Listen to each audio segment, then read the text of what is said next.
What's up? I am back. I didn't want to promise to be back. I did a stream earlier, just a little bit ago, about the whole Ashley St. Clair, Elon Musk stuff, but that's done. I knew I wanted to come back and do a live. I didn't know when, but I'm just going to do a chill stream. I'm going to get Rumble up and going. And with this stream, I'm just going to do stream of consciousness. Nothing really prepared. I do want to do some reaction because I need to, watch some podcasts and listen to some podcasts. So why not do it live if I can? Kids going to a birthday party. My wife took them to a kid's birthday party. You know how they do around this age. It's good stuff. I usually go with them, but today I was like, you can just take them. I'm gonna do a chill stream. I rarely get a chance to do them. Toy Mafia, we didn't even get a chance to talk because I had to get that rant out. How you doing, man? Toy Mafia, friend of the show. I'm back again. Let's see. The first thing, actually, this is really off topic, but let me see if this gets the stream. They're blocking your stream if you play copywritten stuff now, which I have no. I mean, do what you do. I mean, I'm not trying to knock that, but I just don't know if this would be taken down. My wife, and this is just complete. I'm just doing completely, um, just off the cuff type stuff right now. So there's this. My wife was watching reels. She doesn't even do TikTok anymore. So she was watching reels, and the crazy thing about the reels is the music that they use for the reels is a lot of good music. Even though I don't know some of the newer stuff, but she was listening to a reel, and this song just popped out of the screen. So I need your help. Tell me if the stream gets pulled. I know people hate when they do that. They're just like, bro, just don't do that. Why are you messing around? But I love music. Haven't talked about music in a while. Have you heard of this artist called Tupperwave? Never heard of him before. Never in my life. And she's listening to this Instagram reel, and within like five, less probably less than 5 seconds, I'm like, who is that? I'm like, who the hell is that? And I kind of go to like, I was like, what is that? And she's kind of like, what's wrong with you? Calm down. I'm like, wait, hold up. Before you go and scroll and scroll and scroll, who is that? And then she said, I don't know. So it says Tupperwave. Or is it Tupperwave? What is the actual group? Yeah, Tupperwave. So it says Tupperwave. And I'm like, okay, thanks. That's all I needed. So I'm looking at it. This album with this Asian chick on it, this album is insane. This is some of the best music I've heard in a long time. I honestly can't remember the feeling that I got, and they actually use some of the same samples that MF Doom used. But this, I think '01 Operation Doomsday came out. And I'll just try to play little clips though. Let me go back to MF Doom before I get into it. I really want to do reactions to like Destiny and stuff. Destiny's doing some good content actually. But but let me just do this first. Operation Doomsday, one of my favorite albums of all time. Uh Hip hop classic. I never forget. And rest in peace, MF Doom, of course, passed away. I never forget the first time I heard this album. Never. I remember it like it was yesterday. I couldn't remember what I ate for breakfast today. I remember when I first heard this album like it was yesterday. I was in Ann Arbor, Michigan. I believe it was 2001. It might have been before that. Actually, it was 99 probably. I was we were in our apartment. So I had two roommates. Shout out to my roommates from back in the day. I don't want to put them on live, but their names. I was about to say their names. I was like, they might not want to be associated with this stuff. Um, but there was a DJ, and I haven't talked to him in 15, 20 years. And if you know Ann Arbor, Michigan, you probably know this DJ. He was beloved. Everybody loved this dude. He was so humble, just a great guy. DJ Beniquez. And he put me up on a lot of music. And he came home, not home, but came back to the apartment with this album. And I'll get to Tupperwave in a second. But he came back to this with this album, and it was with the mask on and all that. And I was into hip hop, but even then, I wasn't like following every little thing that was going on. And he was like, remember KMD? I was like, oh, yeah. No doubt. KMD had Black Hood, Black Bastard. Yeah, nobody. Sub Rock. Yeah. What's up with KMD? I think his name was Zevlov X or something like that. He was like, I don't know if I even knew at that time or realized that his brother had passed. MF Doom's brother had passed. I forgot how he died. After his brother passed, that's when he put on the mask and eventually came out with this persona of the MF Doom. That's why people felt it so hard, because it really was how he felt because of the hurt from his brother passing. So he put on this mask. If you don't know MF Doom, this is Doom right there off the comic books. And, you know, sometimes it's branding and it feels like branding, but this was like he lived this persona.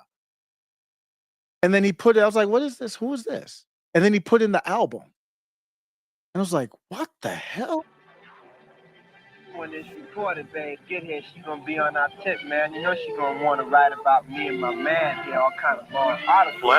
I'll stop it if the stream goes down. I'll try to monitor the stream myself too. I still don't even have the Rumble up. Okay, I'm monitoring the stream also. If I do this interview, Metal Face will I get paid for your it? concurrence in the above is assumed. So then he used the cartoon clips and stuff. He's not gonna get money. Yeah, but that's true what he said. This is back when albums gave you an experience. Like, this album's like a movie. This was before niggas went to Super Bowl halftime shows and wore female flare bottom jeans. That's what this era was. It was the opposite of that.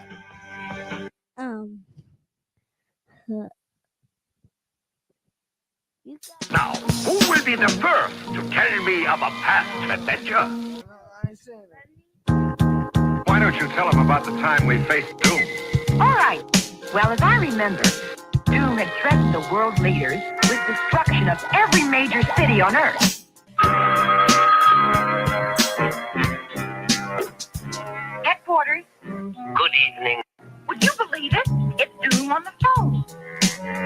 Might be wrong. They haven't pulled the stream yet. Maybe it's just for Rogan. I know we had Ray Studios on the other day, and we played a little bit of, not a little bit, it was a 10-minute segment of Rogan. They were like, come here. And they took that stream down so fast. Everybody was like, bro, you're not streaming anymore. I guess they don't care about Doom then. There's nothing better than a little MF Doom on a Sunday morning.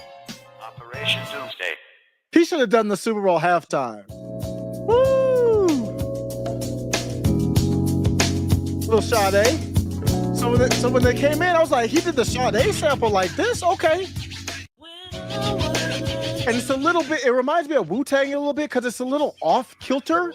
It's like rough around the edges on purpose. Oh, this is what I'm talking about. This is the hip hop I used to play back on my show back in the day. Right, Might Be Wrong is in the building. What's up? He might be right too. Let the beat drop. Let the beat drop. I used to cop a lot, but never cop no drop. Hold mics like ponytails tight and bobble ops. Stop, stick around, come through and dig the sound of the fly brown 60 cycle. Who throws the dick around? Bound to go 3 flat. Came to destroy rap. It's an intricate plot of a b-boy strap. Fem stack cats get kidnapped. Demolition statement to the press. Let the rest know who did that.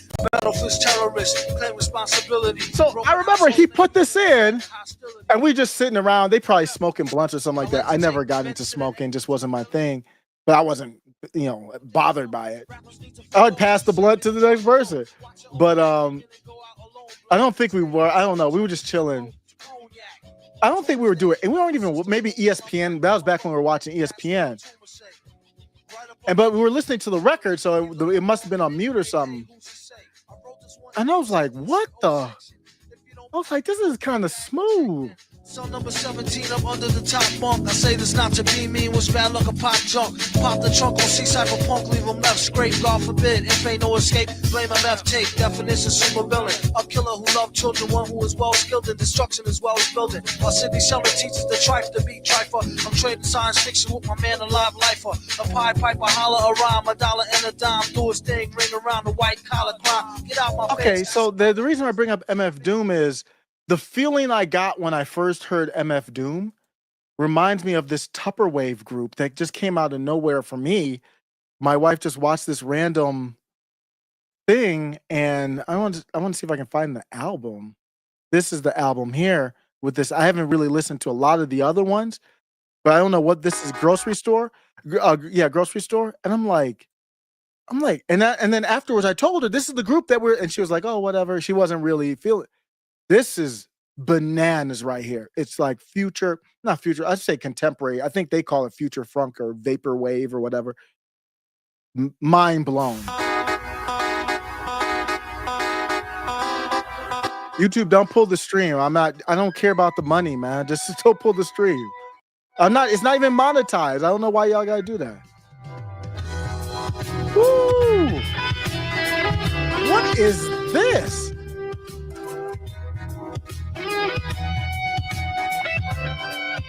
This sounds like some shit you would hear I could imagine going to a grocery store in the 70s and maybe they'd be bumping this and you'd be like, damn, music was dope back in the day, but this is a 2024 album. It's like all instrumental. It reminds me of a doper version of Yesterday's New Quintet from Madlib. The whole album is this dope.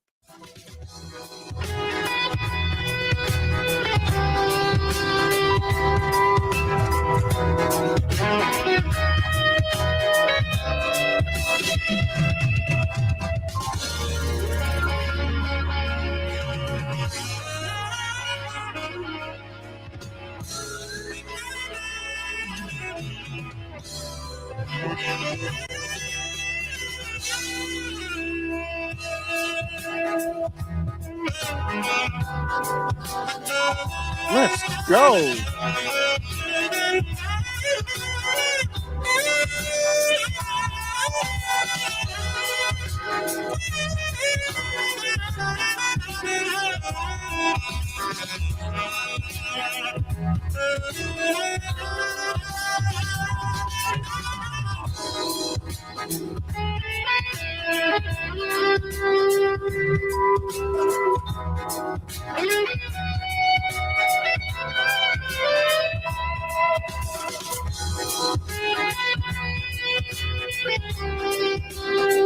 I have to look into it. Is this a sample or this isn't composed from ground up, is it? Because I know there are some samples that I recognize later on. So I have to look up. I did do a little bit of a search on what this is. It looks like it's what was he? Was he Polish or something? I forget. Let me make sure. Let me see if I can have it. Listen to that. Ooh, if I were making hip hop beats, that would be sampled in a heartbeat. That's nasty right there. What is that?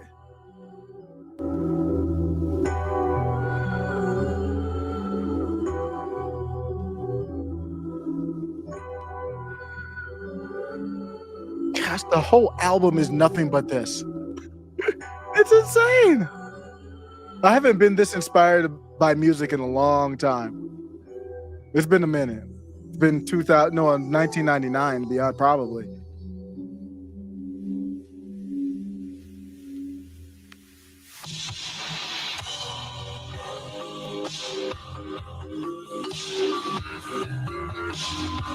That's some funk right there. That's funk.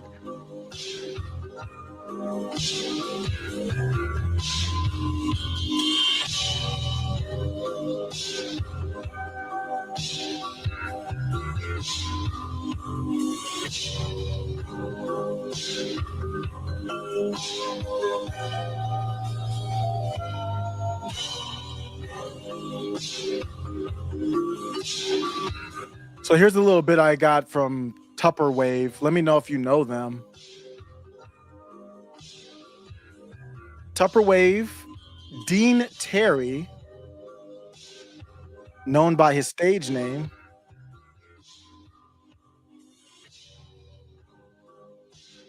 is an electronic musician from Brisbane, Australia. Okay, I don't know where I got Poland from. Recognized for his contributions to vaporwave and future funk genres. I'm not familiar with future funk or vaporwave, but I'm going to have to get more. His musical journey began in the mid 2000s with a copy of EJ software he found in a cereal box. Sparked his interest in music creation. He further explored. So just a dude. I don't understand. Like, who's doing with. I got to figure out, like, there's a lot going on here. We got sax. Is that sample? Who's playing the sax? Got piano in here. He further explored music through the online game Habbo Hotel's Tracks feature, a basic loop builder that offered a variety of samples. So I wonder if it's all sampled. After a hiatus, Terry was reintroduced to music production in 2008 by a friend named Liam, who introduced him to digital audio workstations. This led him to experiment with genres like liquid drum, bass, dubstep, house, ambient music. However, due to demanding work hours, his musical pursuits were put on hold until 2016. Then he began creating vaporwave music during his free time at work using Audacity. Wow. Doing it for the love, man. Just like I think it's God. Something's calling you to something and he's doing it. In between his lunch breaks, whatever. The moniker Tupperwave is a play on words combining Tupperwave and Vaporwave, or Vaporware and Vaporwave. The name was inspired by microwavable Tupperware container he found in his home, aiming to create a household name for his rebranded musical identity. That is so dope, man. See, I can't do branding like that. That branding, that is dope. So that actually matches a little bit. Nobody passed away, but with what I said about MF Doom, you can try to brand something, but is it really like you? The moniker Tupperwave is a play on words combining Tupperware, like, a Tupperware container. Vaporware, is Vaporware like the program stuff? I forget what Vaporware stands for. I'll have to look that up. Vaporware and Vaporwave. I don't even know what that means. The name was inspired by a microwavable Tupperware container he found in his home. The way their minds work, man, is these creative minds like Ye and all that. This is just crazy. In 2018, Tupperwave released the album To You, Baby, with Love, which he described as his first thematic project. The album was originally created for his wife and aimed to blend elements of vaporwave and future funk. See, look out. I don't know if that's a sample, but it's like, is it a little bit out of tune on purpose, basically?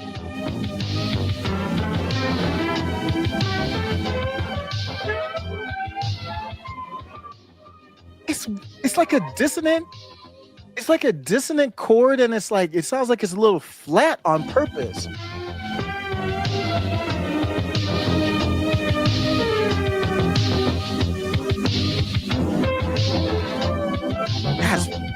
That's funky right there. That's funky. I want to know how he does that. So it revolves around the long distance relationship maintained through digital means. I guess his wife was a long-term relationship is what I'm picking up there. Collaborators, he has some collaborations on the album. He maintains an active presence on social media. Oh, including Instagram and X. So I'm a holla. I found out about you, bro. This is top rated. This is music at the highest level for me. That's Tupperwave. I was vacuuming yesterday, vibing out to that whole album. And then some other stuff I didn't know where it came from, but from him. Man, that's fire. Let me take a look at some. I just have a list of things that I had to react to. YouTube algorithms in 2025. I don't know how interesting this will be. I'm not going to necessarily do the whole thing, but I had this link saved. Let's take a look. I'm Renee. Well, let me see if there's any. Ked's Dead, you know about this? Oh, Ked's Dead looks like he knows, or he or she knows about this.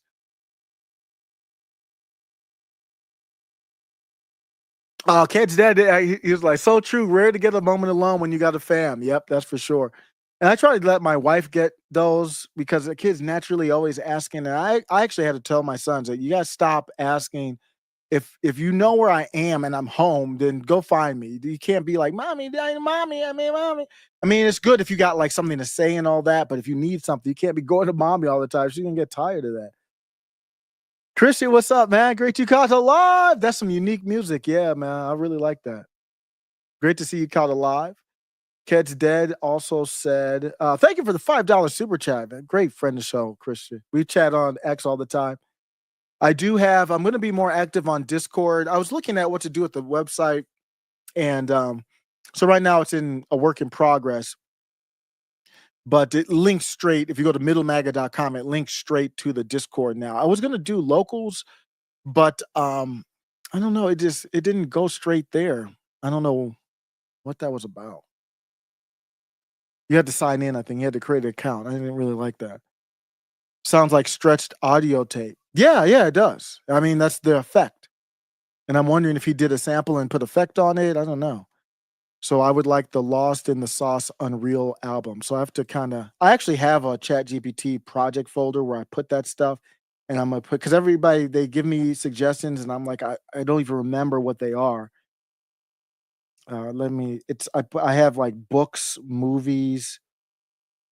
I have like 100 if you don't know, ChatGPT has projects now. It's amazing how much better it is from when I used to do lives, believe it or not, where I was just showing people how I used it. But I'm going in there right now. Got a recommendation today, Sunday 16th, from Ked's Dead to check out Lost in the Sauce Unreal album. So now I have that saved and I can go to that. I mean, just like Google Keep or something like that. Christian's looking up Tupperwave now. Yeah, some random Instagram reel had it. And sometimes music just smacks you in the face. I'm like, whoa, stop what you're doing. I need to know who that is. Let's see what they talk about with the YouTube algorithm. Team for growth and discovery at YouTube. So how does the recommendation system actually work? So the first thing that creators should understand is that the recommendation systems are really centered around each individual viewer. Okay. So oftentimes creators will say, hey, the recommendation system is pushing out my video to people. Or why isn't it pushing out my video to people? they may ask. Whoops. Let's bring that back. That's that. And the way it works is it isn't so much about pushing it out as much as it's pulling for each viewer. So when you open the homepage, YouTube is going to say, hey, Renee's here. We need to give Renee the best content that is going to make Renee happy today. It's very much centered around each individual person. So you see why just the way that I run the channel, there's a lot of things. The way that I run the channel, even the After Show Carnage channel, I'm not a React channel. That's my React channel. I'm not a right-wing React channel. I mean, they think I'm right-wing, which is fine, but that is just not true. I had a Nick Fuentes supporter go on there and saying, you're not what I thought you were, because I will talk about universal health care or whatever else. So who are they going to push it to? You see what I have not watched this yet. So who are they going to push my content to? Who are they going to push it to? They're not going to push it to MAGA. I crash out on MAGA all the time. They're not going to do that because they might try it because the channel says middle MAGA and they might give it to MAGA people. And then MAGA people are like, wait, this dude is talking about how Trump is this or that. So they're going to be like, okay, we might push it to a couple MAGA people, but your channel says MAGA, but the MAGA people don't really rock with you like that. So who are they going to send it to? The Bernie people? Nah, that's not going to work. Who are they going to send it to? I don't think they have. That's why you have this situation where, and I'm not even using this to diss Tim Pool, but he's a good example of someone who has converted and he's just 100% pro-Trump basically now. I mean, there's like 1% disagreement that he talks about. He has more than one, but because he can't get out of that. And I don't like, it's not being audience captured, it's being algorithm captured. Same with Hassan Piker. So you've got people that stay in their lane and they can't say, well, I agree with Matt Gaetz on this. Bill Maher is doing it, but he already has like a big following. So, when you've got like you already are big and you're known, you got millions, then people already know Bill Maher. They already come to him. So you can see the problem with it. Anything that I do will have that problem. Best content that is going to make Renee happy today. It's very much See, if you really cared about the best content that would make Renee happy, you would let Renee you would give Renee the option at least. Maybe Renee doesn't want to. Maybe Renee wants to trust YouTube, CommieTube, CIA Tube to give her the algorithmic boost or whatever, choose the stuff for her. I'm good. I can choose my own. I'll let you know. I like Jimmy Dore. I'll let you know that. And I'll create the algorithm that will feed me Kim Iverson, Jimmy Dore, and the names. centered around each individual person and ranking the videos for them, as opposed to looking at each individual Why are you ranking videos for me? video and trying to figure out who might like it. So there could be videos, like a video could have these absolute metrics, like its click-through rate, its view duration, all of that, but you might like it and I might not, and you would consider that when you recommend it. Yeah, so a lot of creators, they look at their analytics and they're very focused on their aggregate performance because that's the easiest thing that we can kind of present. But the way the system's working is actually, it's not just using that average view duration or the average click-through rate, it's using the performance data as input, but ultimately trying to understand and predict for each viewer. It's kind of similar to how recommendations work outside of recommendation systems. When you want to figure out a movie to watch, one thing that I do is I talk to my friends and I say, hey, what have you seen lately? What do you want to see? And the recommendation system, sometimes we describe it as automating word of mouth. I love that. And by that, we mean the system is able to understand what other viewers like you have watched. And then based on understanding what they enjoyed and what they didn't, it can help when it's time to give recommendations to you to pull in sort of like those recommendations from other people. The nice thing about it is that can come in multiple ways. Yeah. So maybe like right now there's a video that reaches a certain audience, but then like in 6 months, there's something else that's related that pops up that makes this video relevant again. Fortunately, our system is enabled to be able to recommend that again if it's relevant and maybe to a different audience than enjoyed it the first time. You've given me examples of that in the past where somebody will search for like a certain kind of video and find. But if it's working like that, then it should be able to. I don't think it works. I don't think it works exactly like that because if, for example, you would be able to have a channel, and then if you did a video that was pro Bernie, I'm just throwing out names, then it would feed that to Bernie people. It doesn't. It's factoring in more than just the video itself. It's factoring in the channel. What are your videos about typically? So I think there's so much mixed into the pot. It's hard to really. Because it's not as simple as saying, oh, you're doing a pro Bernie video. We're going to push it to you're a pro Bernie user. We're going to give them that video. It's much more than that. Let's just take the performance metric thumbnail out of the equation. It's more than just the topic. One, and you'll be able to identify more audience, or something will pop up in the news and suddenly people are more interested in it, or a big creator will make a video on it and then people will see that. And it's like all these new ways where videos can find new audiences. Yeah, sometimes it's just a matter of like nostalgia as well, where there's just been enough time since people have thought about something, and then somebody kind of rediscovers some trend or concept, and they want to go back and kind of relive it through watching videos about that thing, and you see a resurgence of something that hasn't been popular for a while. How much do you think about factors like time of day or device type, like if I'm on my phone in the morning versus whether I'm on the television at night? The recommendation system uses time of day and device as some of the signals that we learn from to understand if there's different content that is Every piece of data is used. Every piece of data is analyzed. So if they have a piece of data and it doesn't truly factor into keeping people on YouTube, then they're not going to use it. That's how all the social media companies work. feeling in those different contexts. And so as a viewer, you can see different results at the same time on your television versus on your mobile phone, as well as different results in the morning versus the day. We try to identify if you tend to have a preference for like watching news in the morning and comedy at night. We'll try to lean into that. We'll try to learn from other viewers like you if they have that pattern so that we can see if that works well for you. And all of it comes together to really just give the right content to the right viewer at the right time. We often hear from creators like, what's the one number? Like, is it click-through rate? Is it watch time? How do creators like optimize for all of these factors? One thing to understand is that there's no single answer to that question. As much as creators would love to have one, the reality is that we've enabled the system to learn that different factors can have different importance in different contexts. Watch time may be more important in television versus mobile, or maybe more important in certain types of content like podcasts as opposed to music. Like, does it really matter whether a music video is 4 minutes and 30 seconds versus 4 minutes in terms of a viewer satisfaction? Maybe watch time isn't really as important as something like a like in that context. Sometimes when people hear about algorithms, they conflate that with just like engagement at all costs. But one of the things I love about YouTube is that it doesn't seem laser focused on just getting the maximum amount of engagement possible. Yeah. So, for quite a few years now, we've learned that not all time spent with video is equally valued by our viewers. We get feedback that viewers want some videos to be a lot more efficient in getting to the point and the value that they get from them. And so while we do look at how long people watch videos, it's only one of the factors that we consider when understanding the value people are getting. We introduced this concept of satisfaction quite a few years ago, where we're trying to understand not just about the viewer's behavior and what they do, but how do they feel about the time they're spending? What would they say? Yeah, that's the other thing that hurts you if you don't stay in the wheelhouse. It's just easy to use as an example, a pro-Trump channel. If you don't stay in that wheelhouse of pro-Trump, you go out of it. Even if it did give it to people who are out of it, the people that were in it would say, I don't like this when they do the happy face or smiley face. We gave you this video. Were you happy? And maybe it's a critical video of Trump. They say, no, I wasn't happy. So then now that hurts you with the pro-Trump people. And then how many of the anti-Trump people are you really going to get? So that's why, I mean, this is why the algorithm is criminal. I mean, this is absolute criminal.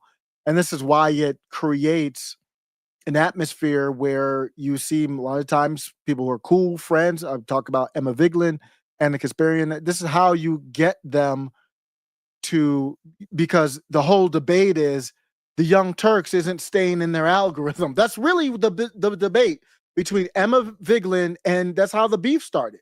Emma Vigeland and Anna Kasparian. Anna Kasparian's doing the why I left the left. She's not really leaving the left, but it seems like she's leaving her algorithm to try to reach out to another algorithm.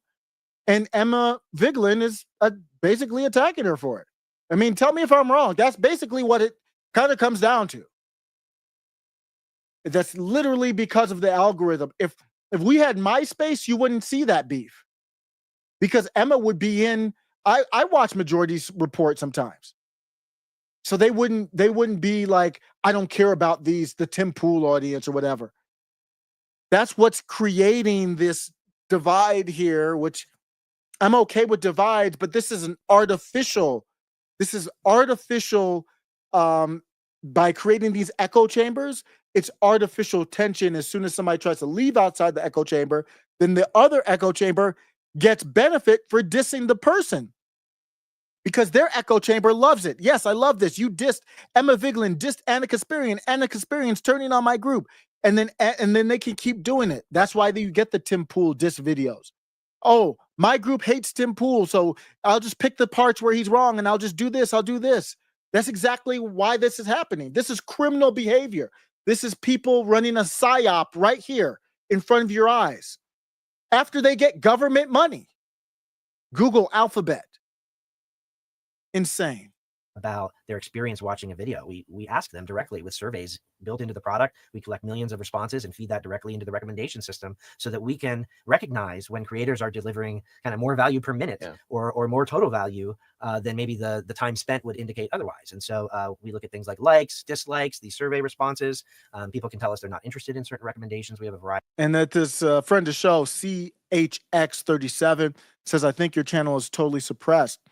I don't think there probably is some of that, but I don't think that's the big thing here with this channel and then I'm going to move on to Destiny.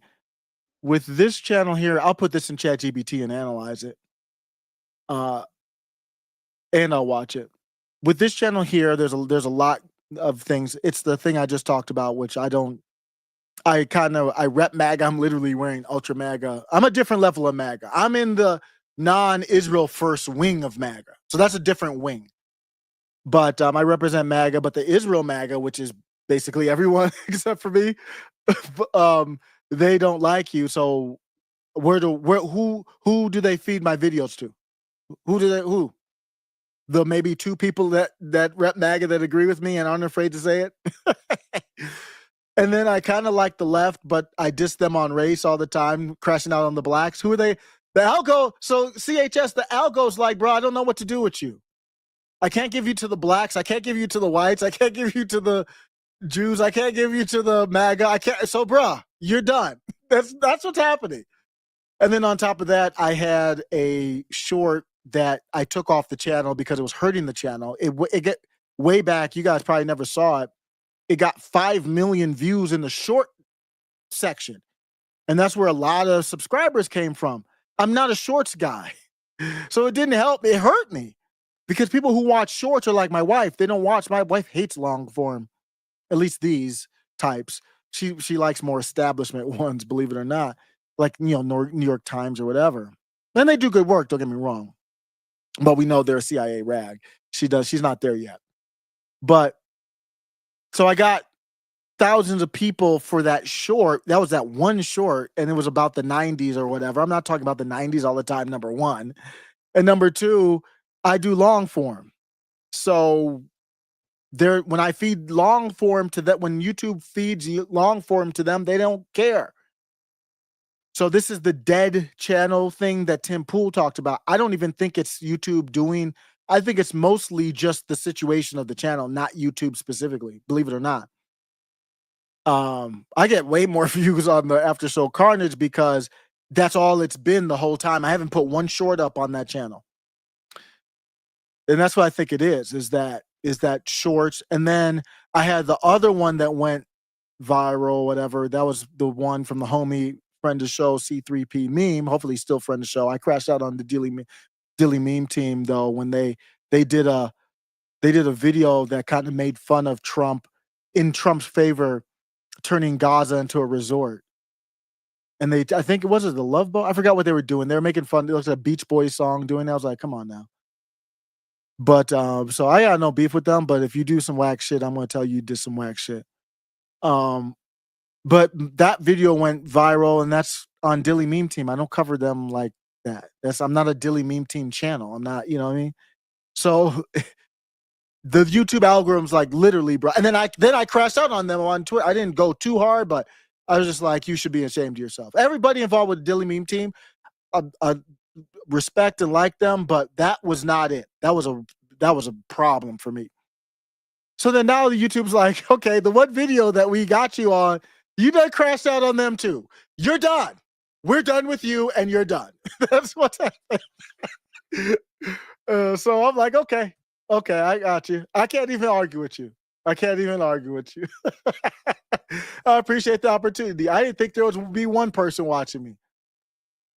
My wife will say, wait, people watch you on YouTube? She'll still say that to this day. Like, what? What, like 2 people?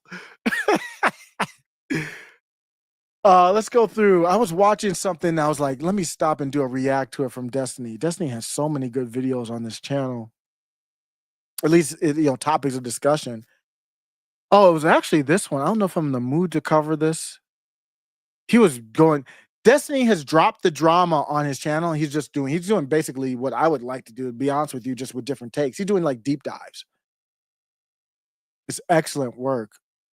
Let's see what he has to say about the education department, actually. He looks like he's going to react to Brett Cooper here. This is like obviously such a stupid argument. What do you mean? Trump and Elon Musk's Doge team have set their sights on dismantling the Department of Education. ABC's Alex Parche is in Washington. The woman best known for her work in the world of wrestling is now facing off with senators to lead the embattled Department of Education. Linda McMahon, nominated by President Trump to be the next Secretary of Education. One time in these videos, just one time, I wish that they would be like, here's a program that's getting canceled. Well, this would be the dream. Here's a program that's getting canceled. In depth, this is what the program did. This is why the money shouldn't have gone there. I agree with him here. That's what I want to do. I agree completely. We're being too vague on certain things. We need to be more precise. At least the ones paying attention. And then you can make it vague for everyone else. What's happened here in the media, alt media space, and this is why the Ashley St. Clair story matters, is that it exposes how incestuous and disingenuous and equally as corrupt the alt media space is as the corporate media space. It's just a different version of the corporate media space. The alt media space X is no better than the corporate media space. On X, you have the top 1% of influencers that dominate the conversation. They make whatever is trending 99% of the time. And one of them was Ashley St. Clair. And the guy who runs the platform, allegedly, I don't know if it was a test tube or if she was bent over a kitchen counter, pops up with his boy. And she was propped up showing off her receipts. We've seen her with pictures, taking selfies with Lamborghini SUVs, taking pictures with cyber trucks, taking all types of, she's in a $40,000 a month apartment.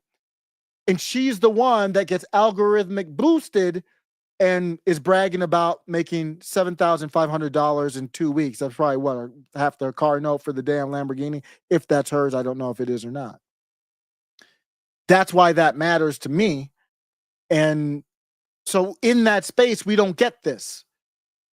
Even though Destiny's opinion is to worship the government like it's God, he's right on the structure of, well, I'm going to bring you substance, and I'm going to bring you more substance than the right does. The most substantive that the right gets is actually Nick Fuentes, and it's funny, he gets booted out. If you watch a Nick Fuentes show, it's his monologue, the heart of his show is all substance. I don't know how he does this, like off the top of his head. The dude's a effing genius.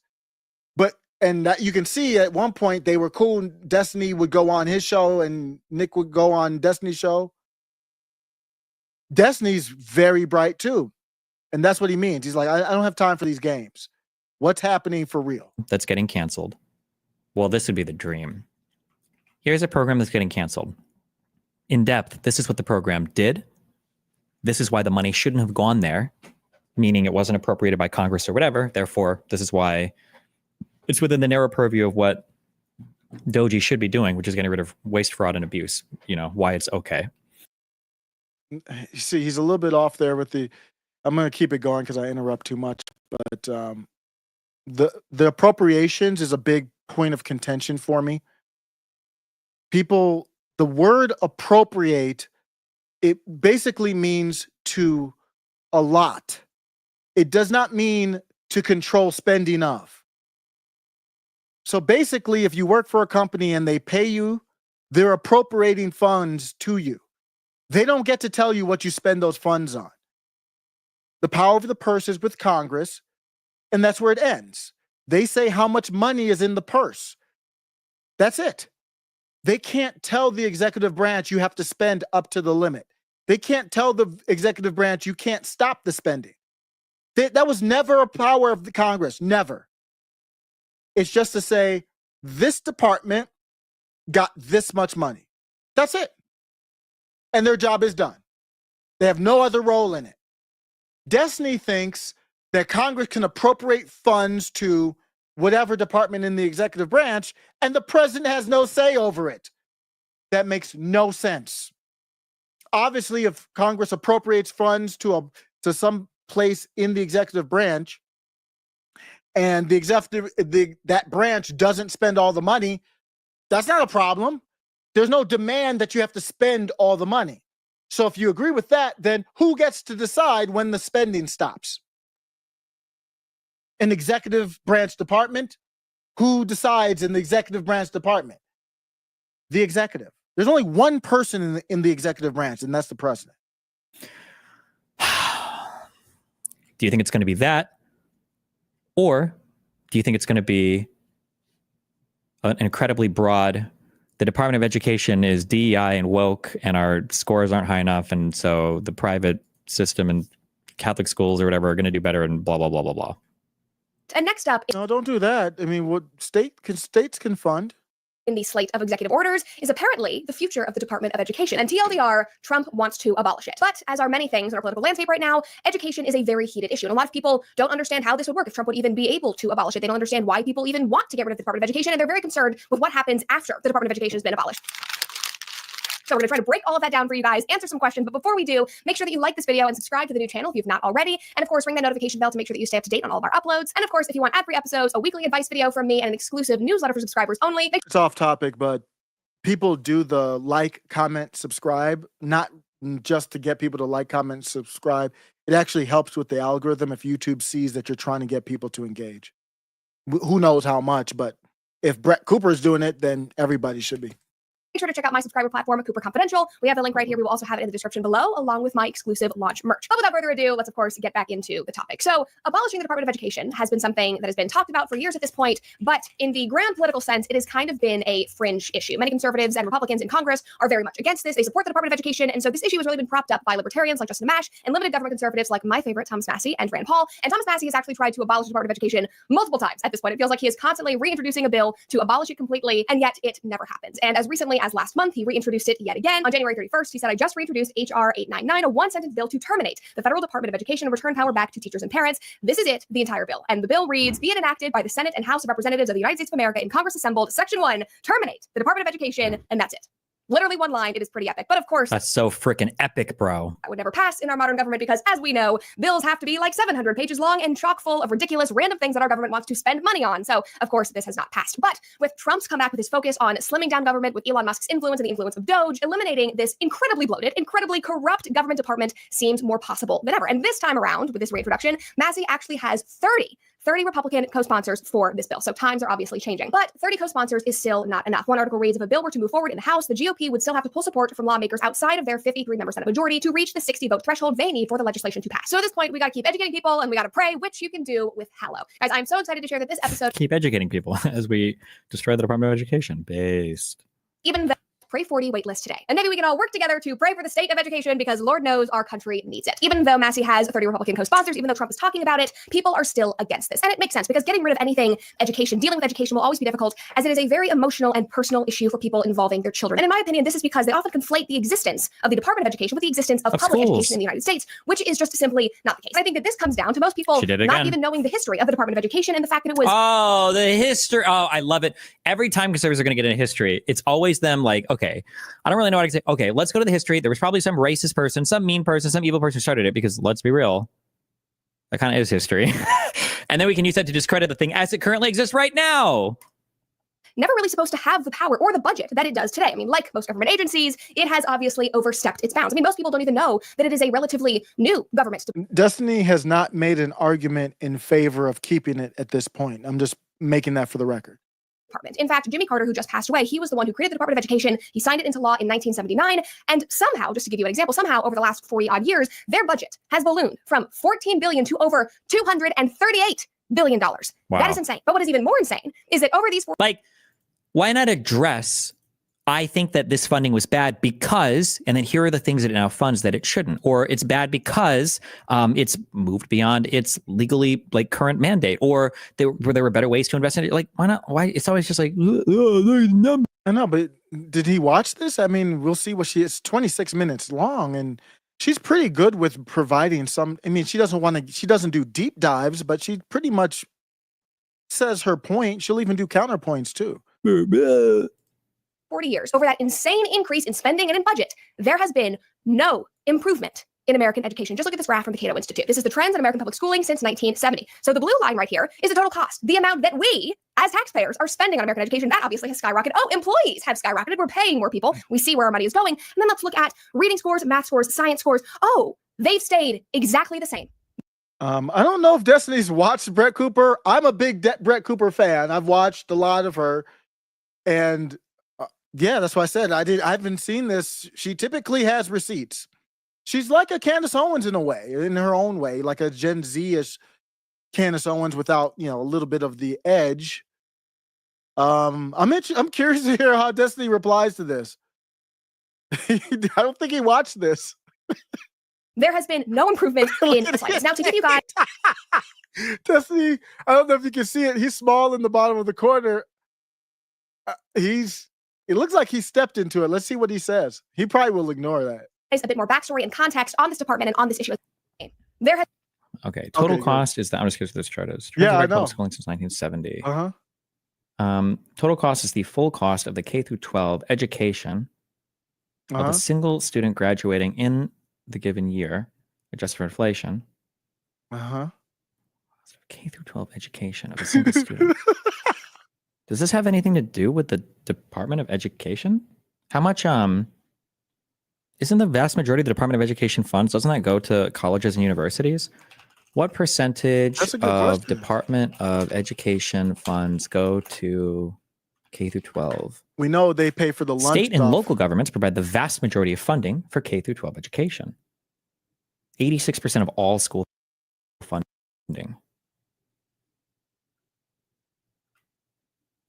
Federal funding programs for K through 12.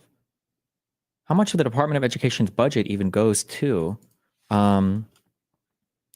Department of Education budget spending? So for fiscal year 2024, 161 billion went towards federal student aid. And then this is a good chunk of it, but elementary and secondary education was 83 billion. And I don't understand why he's going down a route to try to find a way to poke a hole through the Department of Education. And I understand that's the topic, but is it not alarming that you see the costs going up like that? And there's no, let's see if he addresses that, because that's off of the general shock of the chart. And that's not an argument for keeping the Department of Education either. So, but the majority of it, one might even say the vast majority of it, special ed and rehabilitative services. I wonder if this has to do with K through 12 as well, or if that's Okay, so then let's say, I don't know what the percentage is there. A significant amount goes to elementary and secondary education. So then if you're not worried about it, then we should cut it then, right? I mean, at least from that standpoint of the chart she brought up, you shouldn't have a problem. This is the same thing with the USAID stuff, where they say, well, I thought Elon was going to cut the budget, and this is only 1% of the budget, or whatever they use and say. Well, I never said Elon was trying to cut the budget. I don't think that's the end goal of it. And then number two, if it's only 1%, why are you fighting for it? Why do you care? I thought you didn't care. for colleges. But it seems like quite a bit of it, like over 60% goes to secondary education. What's your point? Okay, then you agree, for at least from the standpoint of K through 12, we don't need the Department of Education then, right? Is that your point? What's your end takeaway? So, okay. Yeah, it's kind of awkward.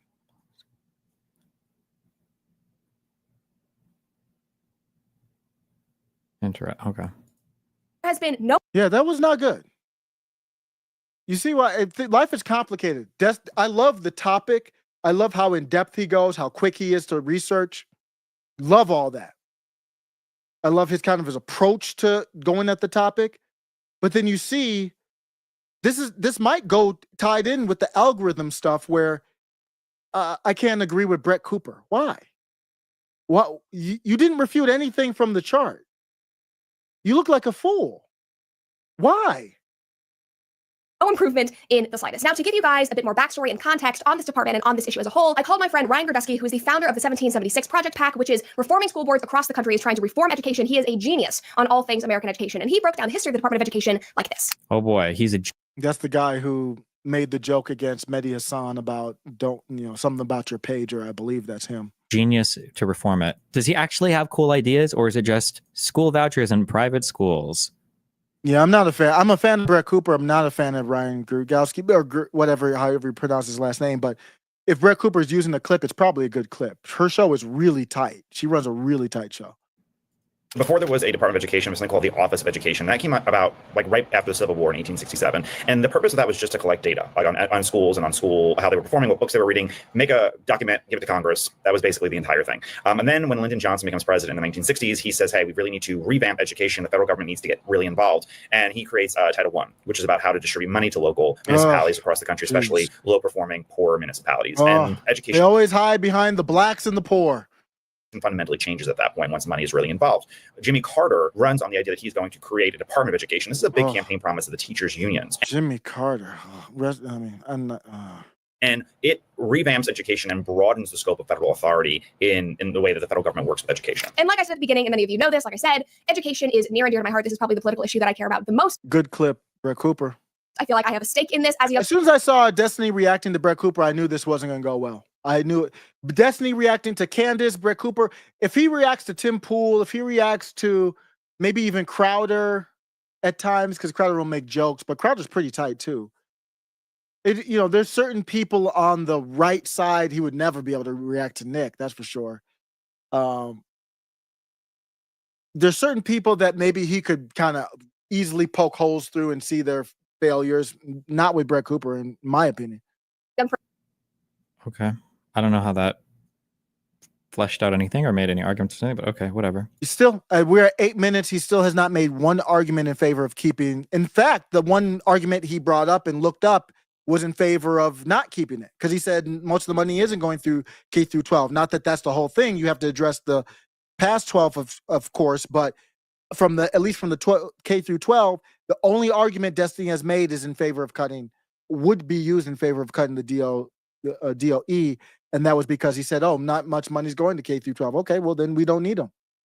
Person that recently came out of the education system. I feel like I tried every different form of homeschooling and public schooling. I went to community college. I went to a formal university. I basically tried everything except Catholic school at this rate. And I know that there are problems. But the one thing that really stood out to me that I learned from Ryan when I interviewed him was that all of the intended functions of the Department of Education already existed in our federal government prior to 1979, prior to the department actually being created. They were just broken up into different departments based on what those departments' specialties were. They were not prior to the intended functions of the Department of Education already existed in our federal government prior to 1979, prior to the department. Oh, this shock mount isn't even set up correctly, because you can hear her banging on the table. What the fuck? What's even going on here? I'm triggered.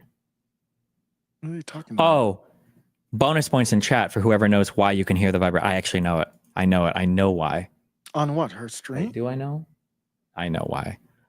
It's because this pop filter that she got, I bet the pop filter is leaning on the mount or the mic, and then it's connected to the boom arm. And so when she's hitting the desk, that's where it's coming All right, from. D, come on. That's what's going on. Let's keep it going. Actually being created. They were just broken up into different departments based on what those departments' specialties were. They were not under one huge umbrella. And creating the Department of Education consolidated all of it and gave this department and the unions that lobbied for the creation of this department major power and control, as Ryan also covered. Listen here. There's nothing abnormal about this. This happens.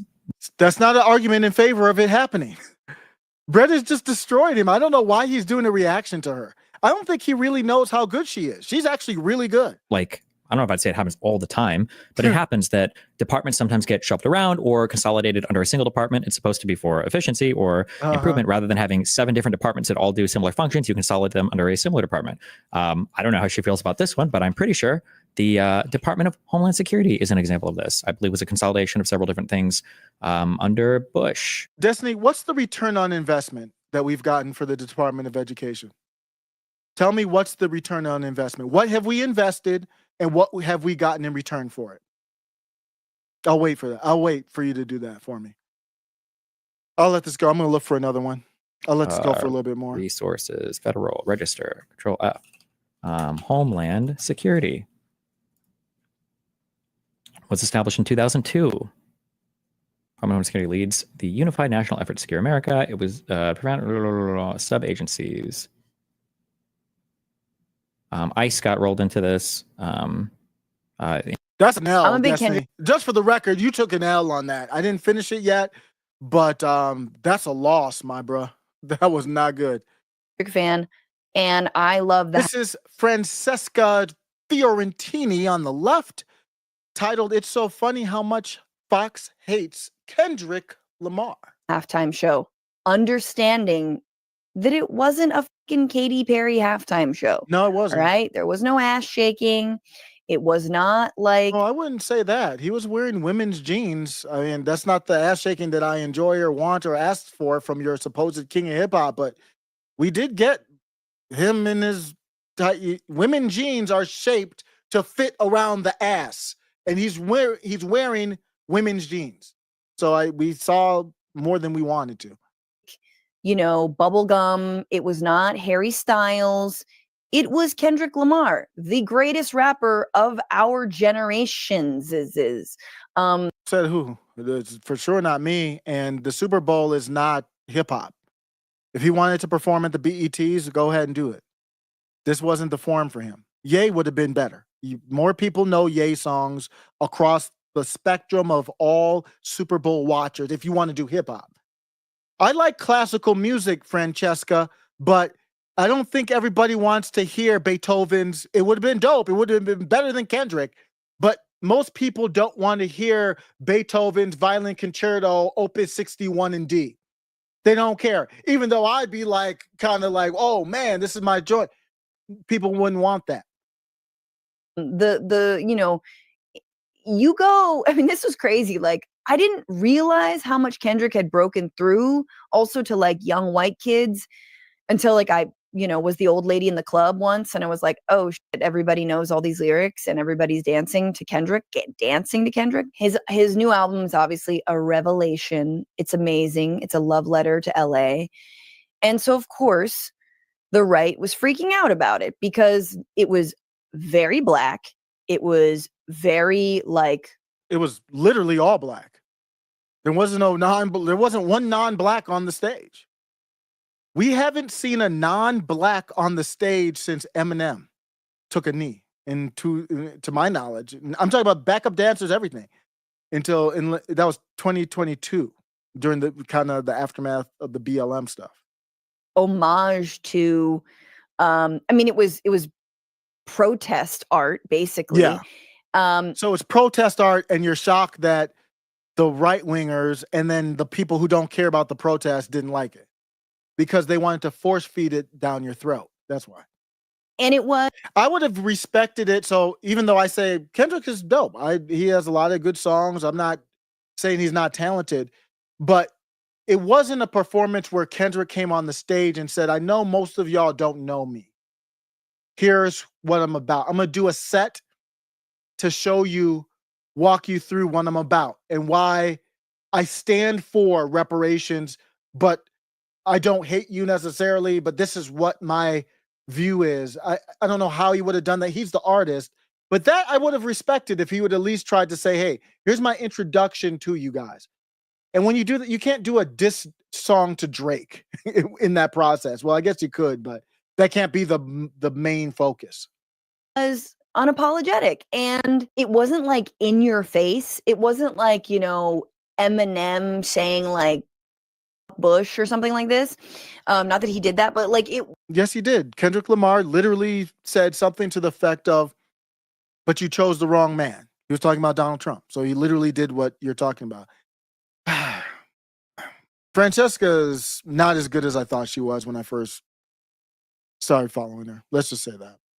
It wasn't on the nose, but it was art. It was artful. And Kendrick's always done this because Fox News hates Kendrick Lamar, always talks about Kendrick Lamar. Like, he even included a Fox News clip in one of his songs, trashing him. So, but he's the rapper representation of Black Lives Matter. So, of course, and Black Lives Matter was anti-Fox. So, I mean, that's true, but you hate Fox and Fox hates you. From my standpoint, that's fair. I just wanted to play a little mashup of how much Fox and other right wingers absolutely despised Kendrick's halftime performance because it wasn't for them.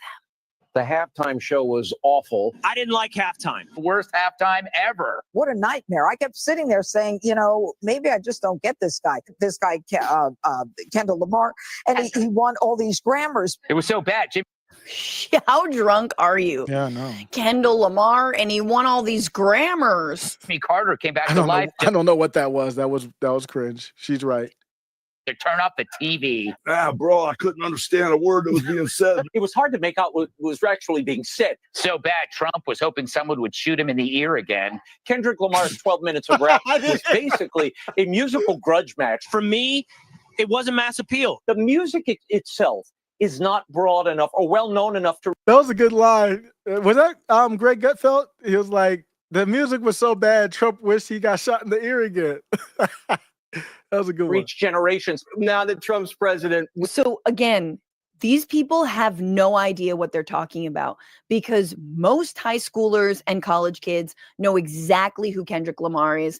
They grew up listening to Kendrick. And then with this latest year of him. That's not the Super Bowl audience, though. Yeah, I agree with that, but not the Super Bowl audience as a whole. Drake starting beef with him and him getting into an all-out, drag-out rap battle or, diss track off or whatever you want to call it. And then having the Not Like Us SmackDown, everybody knows who Kendrick Lamar is. So the idea that you're saying on, this old ass fool on Fox News is saying, I don't think Kendrick breaks through to generations. Bitch, Kendrick is the reason that young white people like took the streets in 2020, right? Like Kendrick, just like rap has done for generations, has actually not only for the Black community helped to channel the righteous rage of racial injustice and discrimination and over policing, just like, NWA in the 80s, or excuse me, the 90s. Kendrick did that for the kids who came up in 2014. That's an interesting comparison I haven't made just because it's a little bit outside the channel. If I had a music channel, maybe, but you could do it politically, comparing NWA, which I think actually would be a much better performance than Kendrick, to Kendrick. Kendrick is more, I think he's more pro like rainbow and stuff. NWA was much more hardcore. And I don't know. I feel like NWA, they weren't doing stuff you could crip walk to. And I have to kind of look at that. I think I have to analyze the lyrics. I think I respect NWA much more than I do Kendrick, but I have to be able to articulate that. I just feel like they didn't glamorize the telling of the street stories. Kendrick doesn't all the time. I think Kendrick tries so hard to be pro-Black, and I don't remember NWA doing that. You know what I mean? They're just who they were. And to me, Kendrick just, every time I see him, it looks like he's trying to be a Black. He's trying so hard to be Black. He has the Buick GNX on there, and like every optic is like, it's got to be so Black. I'm pro-Black. And even the diss against Drake was Drake is half white, didn't say that he was Jewish. That's interesting. He's supposed to be, Kendrick warms up to the Black Israelites who are kind of anti-Israel, but he doesn't do that in his lyrics. And Drake is not really half white, he's half Jewish, but in his diss, it was more about the not like us half white part. Colonizers as far as like America, not Middle East. He doesn't touch the Middle East topic at all. That is what turns me off a lot about Kendrick. Kendrick has a dope song. I mean, I played this for my wife. She was like, well, my wife was like, you like Kendrick? Give me a song. And he's got many songs, but I mean, actually, this is an old verse that Busta Rhymes just took from, this is an old verse that Busta Rhymes just, got from Kendrick for this album from 4 years ago, but it's dope. It's a Michael Jackson sample. Yeah, I know. It's been a minute. This is fire hip hop right here. I would have liked to see Busta do the Super Bowl halftime show. That would have been dope. Over Kendrick Lamar. I mean, he's not big enough in general, but let's vibe out to this for a little bit and then get to Kendrick's verse. Busta killed this too. I wrote my first bars in the car with Stacy. How bizarre, my battle scars at large. I didn't know it started with. Is that the full song? I didn't realize the verse started with Kendrick. Let me bring it back. That's Kendrick starting it off. I thought Busta started it off.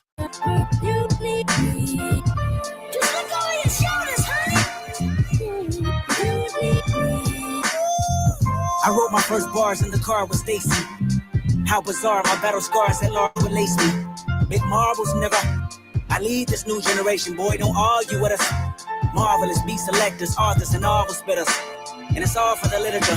And it's all for the hideous, the nastiest flow, the chlamydia. I ain't afraid to say I need you, oh yeah. I promise I'll never leave you, oh yeah. My life is like 12 open mics of hopeless notes. I write for show my folks you like soon as the flow get nice. The poltergeist that scare MCs, my prototype forever read my share of D's and RIPs. You know my type of style is like my everything. Apparently my appetites they famished, bite no hand that feed the culture, vulture, die and bleed. Focus, hold his thoughts and dreams, control his pen. Look over your shoulder. You see, there's nothing in here. This is one of my favorite, recent verses. I mean, if you don't go back to his old stuff. And there's nothing in here where he's trying to force being Black, really. I mean, maybe he's kind of hinting at it, but it's a dope verse. It's just straight up poetry, hip hop, braggadocious kind of stuff. These lines and rhymes and things devote my time and mind. It seems from coast to shine, remind the king, provoke the blind and bomb the fiend, the pros, the cons, the diamond rings, unfold with time, but I will bring the soul divine and cross between what's yours and mine. The gold, the green, the growth, the show just what it means to grab your cord, divide the weed and fly before my vocals. For hip hop, look at my Ziploc bag full of goodies. You Chris Rock, hit the Pookie and pit stops. It's cool socks, baby. You a hell of a drug. Just See, he used some black references in there with Pookie and stuff, but this is an old verse. I forgot where Busta, I read about it. Busta's like, I think they said he just got that verse from like an old verse, but it was dope. It rocked the beat well. And it wasn't this, well, I'm black, I'm black, I'm black. He does too much. It comes across as a tryhard. It comes across as fake. look over your shoulders when they fuck you over. It's love, I know you. That's a dope beat. Just look over your shoulders, honey. You need me. Just look over your shoulders. You need me. Just look over your shoulders, honey. You need me. Look over your shoulder, get me. Cause I done bodied the game to the point niggas to rap with me. Kept burning to the anointing me, one of the kings of black history. And yes, I see the game was a little different. Niggas lack simply. Them bars and I spit them like darts till they puncture your kidney. You trash, you nigga, no matter how much you gonna try to convince me. You gon' make my gun cock and talk on the way, I'm the Buddha, the Alibaba, the believer, or maker. So don't let anybody tell you that the hip hop is not an art form. Don't let anybody tell you that hip hop's not dope. You just haven't heard the right hip hop. It's like saying rock isn't dope. You just haven't heard the right rock song, or maybe it's just not for you. But every hip hop is not not like I'm trying to be black every second. That's not every single hip hop record. Let me go to Pierce Morgan and guess. Whoa, who's that? That looks a lot like Elon Musk's baby mama. Well, I don't doubt there's a great deal of corruption, bureaucratic empire building. They're talking USAID, and I think, isn't that, somebody tell me if I'm wrong, that looks like somebody who recently just said that, oops, 5 months ago, so a baby just popped out, and it's yours, Elon. Ideology infiltrating the judgments that were made, particularly during a Democrat administration. But I don't doubt that they do good things too. And I think it is a sensible thing to have a forensic accounting for a department that does seem to have been somewhat out of control. But I hope people who critique the department also recognize the malaria programs, saving lives. And there are synergistic benefits for the American taxpayer too, in the way that John Bolton described. But I would also add that this is a trivial issue in one way. The annual budget of this department, USAID, what is it, 50 billion, something like that?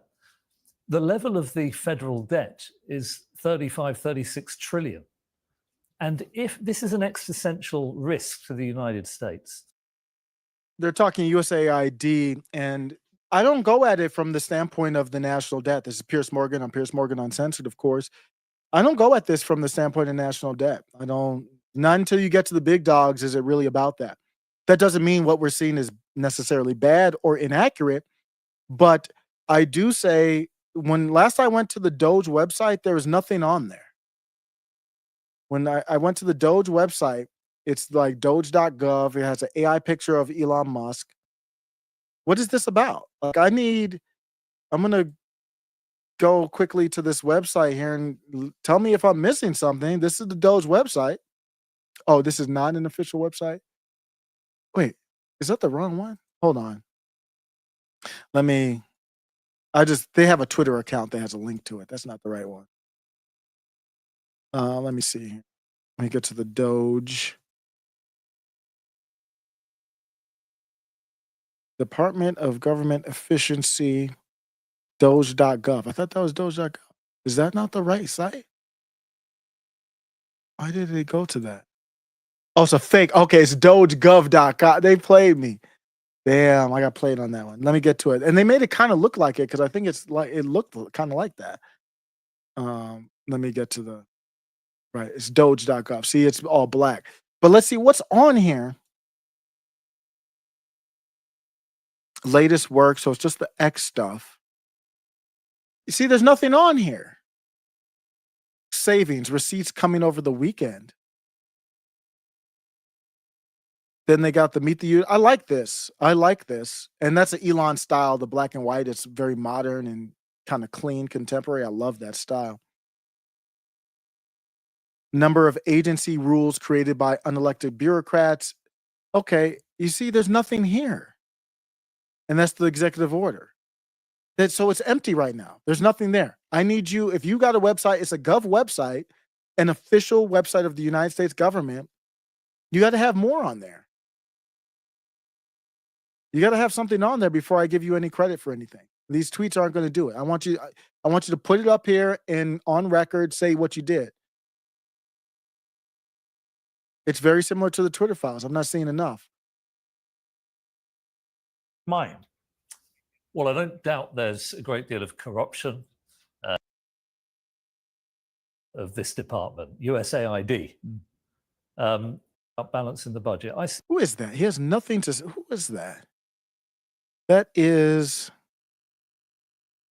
he's a mathematician? Oh, no, it's Eric Weinstein. Piers Morgan drives into Eric Weinstein or Weinstein. John Bolton? Wait, what are you talking about? Oh, John Bolton had an interview before that.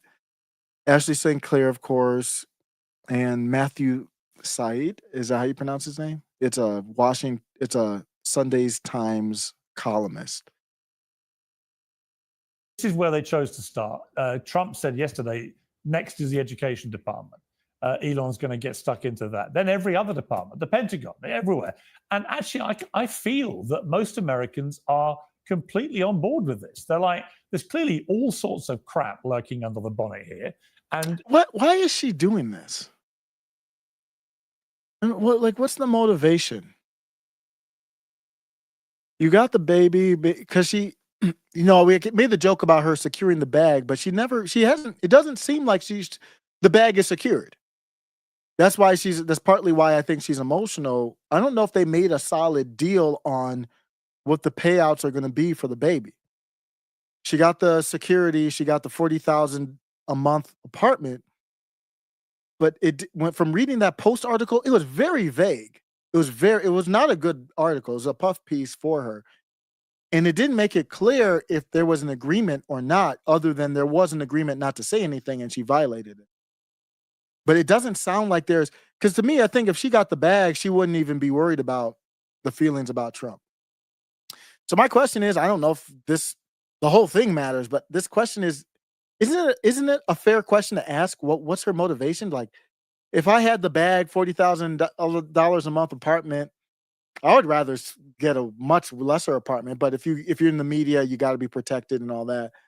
I'd much rather save that money or reinvest it. But you got the money, so you say she did get the bag, whatever that would be. I don't know if it's an annuity that Musk would pay out every month until the kid's 18 or what it would be.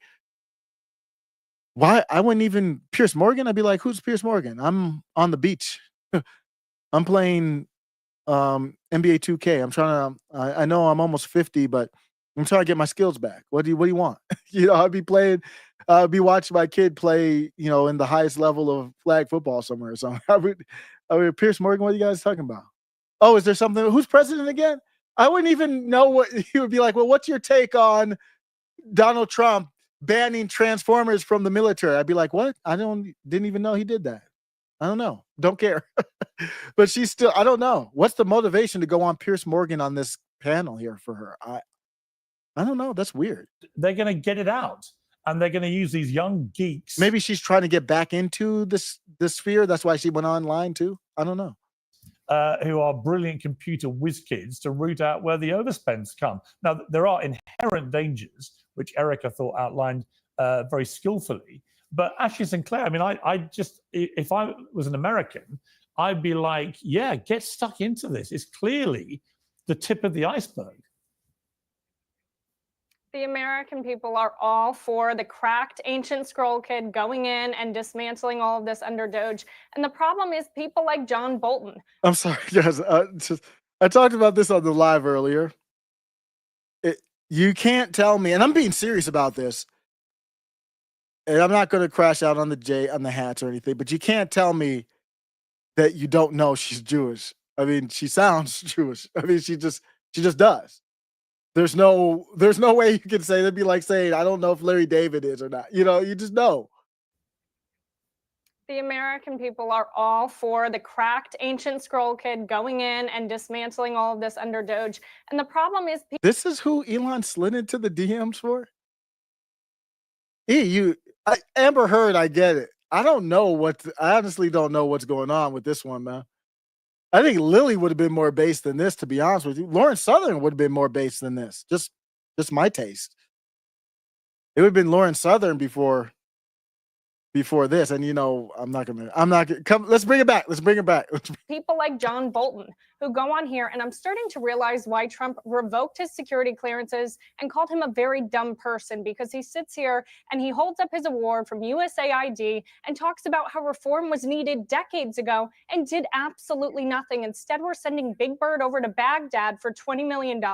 We have $10 million being sent for meals that are inadvertently funding and supporting al-Qaeda-backed groups in Syria. This is absurd, and the American people are tired of this. This has been terrorism, bureaucratic terrorism against the American people, and a lot of people are upset because guess what? They're going to leave the federal government, and they're going to have to actually acquire marketable skills and work for a living, because this has just been, as Mike Cernovich said, white-collar welfare, and these people are making obscene amounts of money. They are in the top 5% of earners running these NGOs that are being funneled through USAID and making $400,000 a year to disperse DEI in Serbia. It's insane. Eric, was anything that John Bolton said? I don't know where it is, but Eric and Ashley get into it a little bit later, so I'm going to go until we get that. Right. I mean, did you find yourself nodding to anything he said? You know, you're in a situation in which he's talking about a bit of ancient history from the Reagan administration. There's been a huge change in what USAID does recently. It's always been problematic. It's become much more so. And I think one of the things people have to realize is that in part, they view this as funding the war internally on dissenting Americans. I don't think it's any accident that Elon has started here. I don't think that this thing about the whiz kids, we're starting to create this theater around what Elon is doing. Elon is very clever in making this about a monetary outrage when So we didn't know, this is 4 days ago, when this was released, we didn't know that he was talking about Elon in front of Elon's baby mama, the most recent baby. Deeper question about it is, why is a portion of the US government targeting non-participating Americans who don't even know that they are against this whole of society approach, because nobody ever signed them up, nobody told them it was going on. And there is a suspicion that basically our federal apparatus has moved into destroying American lives for dissenting Americans. And I think that that's really the issue. You can talk about wizards and line item issues and the fairness about how people got rich, and that's not really the key thing. The real thing is that this is a hybrid civil war.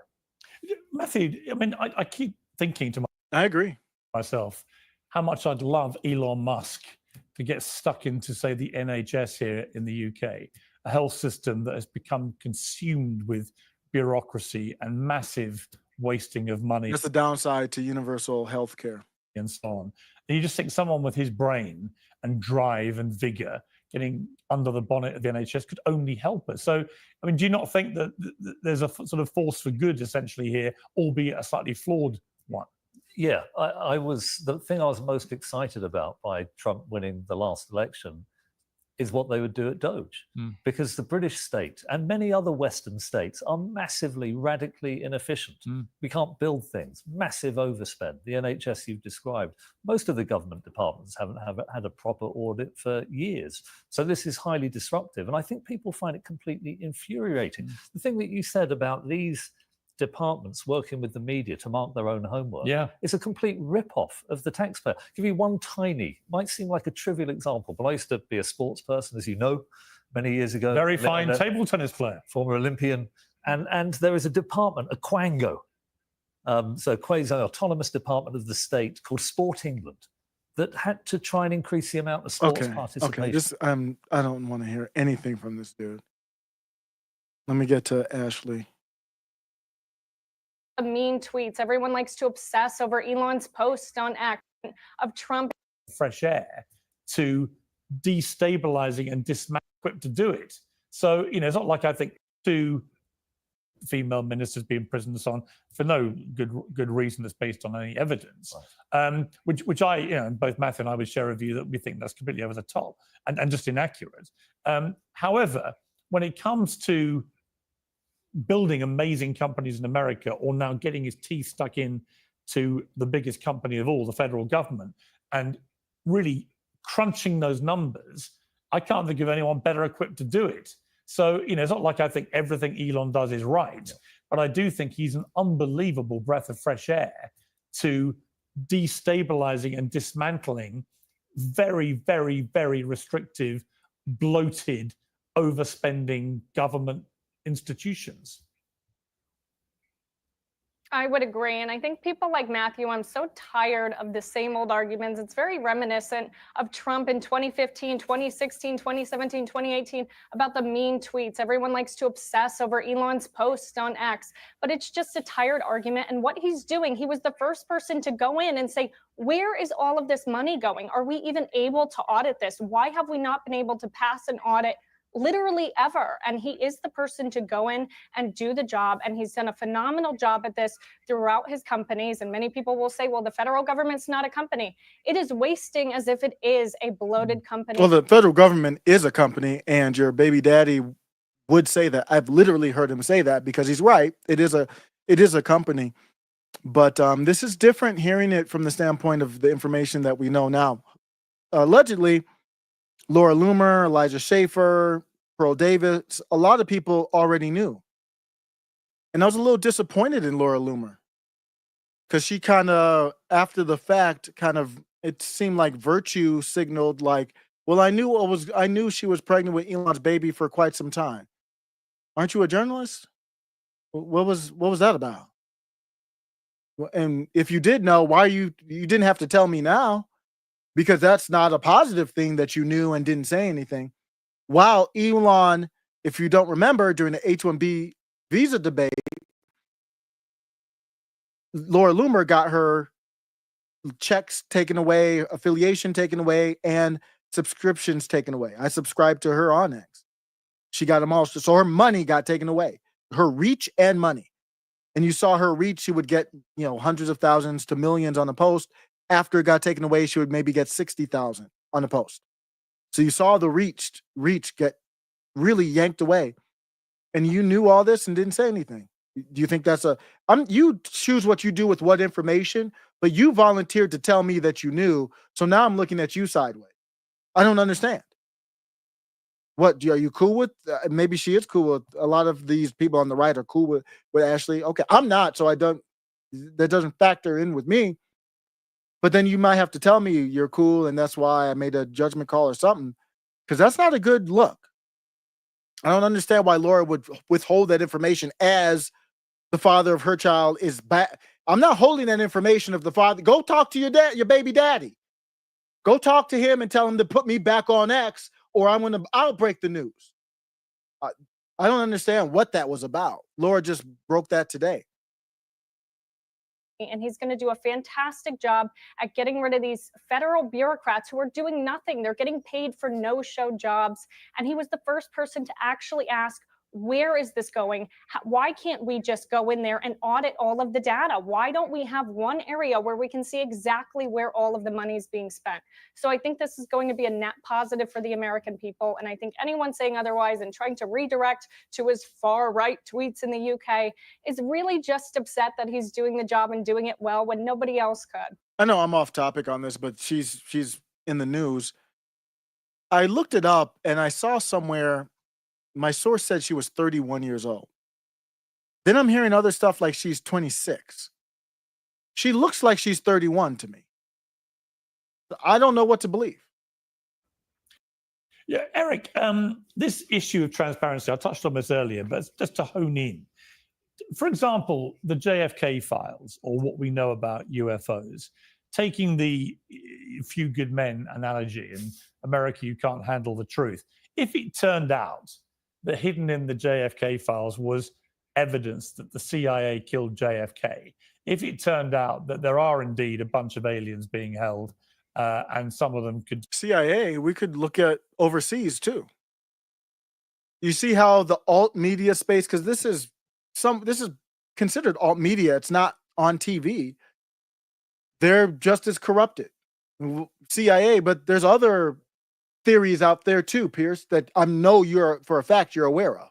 destroy the entire planet in 10 seconds, etc. In other words, if the worst nightmare scenarios were stuck away in these files, and Donald Trump and Elon go, here you go, bang, and out it all goes, and it causes utter mayhem, and perhaps even civil uprisings and so on. Could America handle the truth? Is it not incumbent on governments occasionally to not tell their people the truth?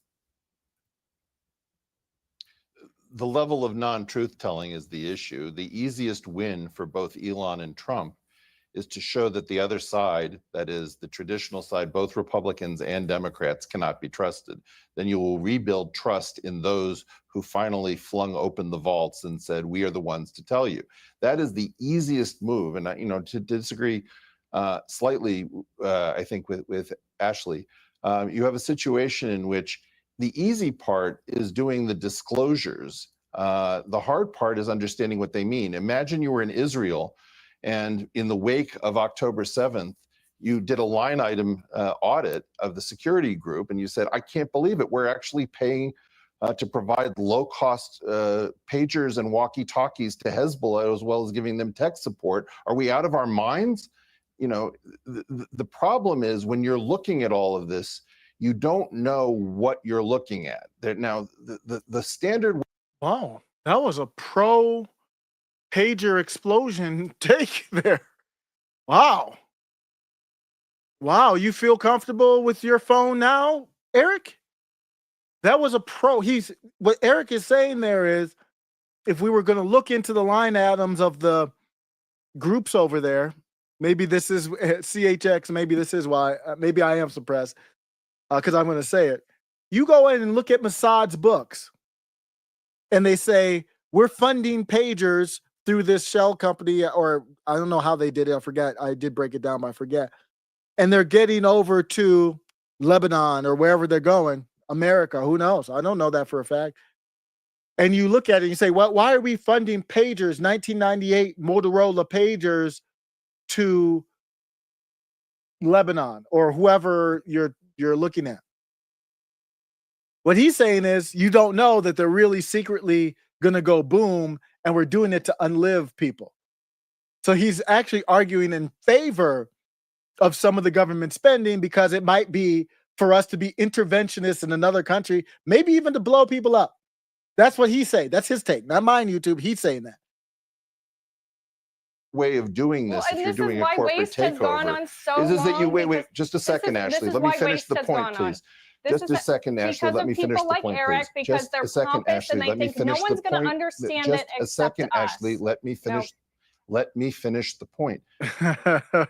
Eric, what do you think about it now? Now that you know the context of who you're kind of arguing with, and it wasn't really a strong disagreement from Eric, but Ashley, you knew they kind of have different philosophies. At least Ashley plays the part. I think she's an actress, but for the part that she's playing, they have kind of a different clash. So you kind of knew something might happen there. To provide low-cost pagers and walkie-talkies to Hezbollah, as well as giving them tech support. Are we out of our minds? The problem is when you're looking at all of this, you don't know what you're looking at. Now, the standard way of doing this, if you're doing a corporate takeover, is that you wait just a second, Ashley. Let me finish the point, please. Just a second, Ashley. Let me finish the point, please. Just a second, Ashley. Let me finish the point. Just a second, Ashley. Let me finish. Let me finish the point. There's a point at which sometimes the CEO goes into a new company and stands over the server rack with a can of root beer and says, oh, this is the server we need to protect. And they pour the root beer into the server. And then everybody gets the message. No, we're not kidding around. This is deadly serious and there is nothing sacred. Now, I believe that in large measure, that is the way that Elon is going to get everybody's attention. I understand the logic of it. I have tremendous admiration for many of the things he's doing, but you're watching something that is itself not transparent. This is not clearly what's going on. And a lot of the focus on money is actually a focus on getting a hold of the data. Yeah, can I make Matthew, final word to you. Well, a bigger point, and I really want Actually, I'll tell you what, final word will come to Ashley after Matthew. To be fair. I wanted to make a point to Ashley. You seemed upset that I criticised something that Musk had said. I think a lot of what Musk has done in the States, working for Trump, is good. What he did in the private sector is good. But I'm willing to criticize him if I think I disagree with something that he has said. Ditto Donald Trump. I worry a great deal about what you might call unadulterated sycophancy, where people like Trump so much that they'll agree with anything that he says.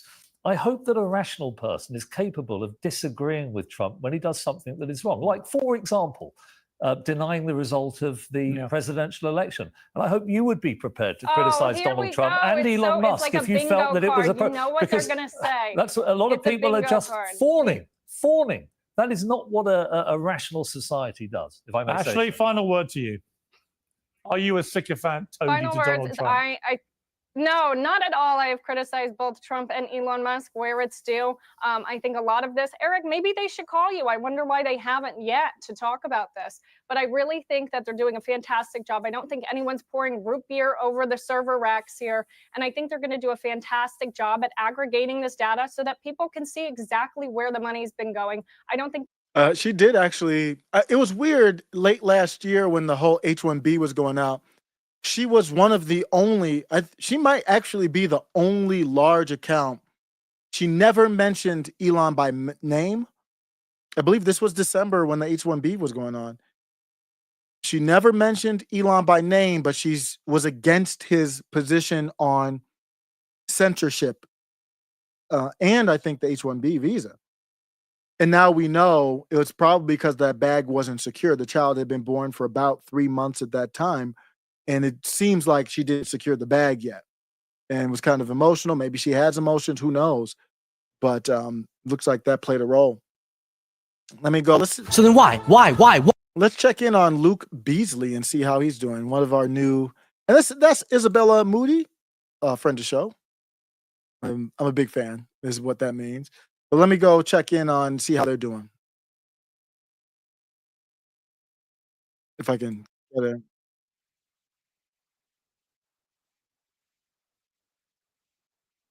Oh, it didn't go. Hold on.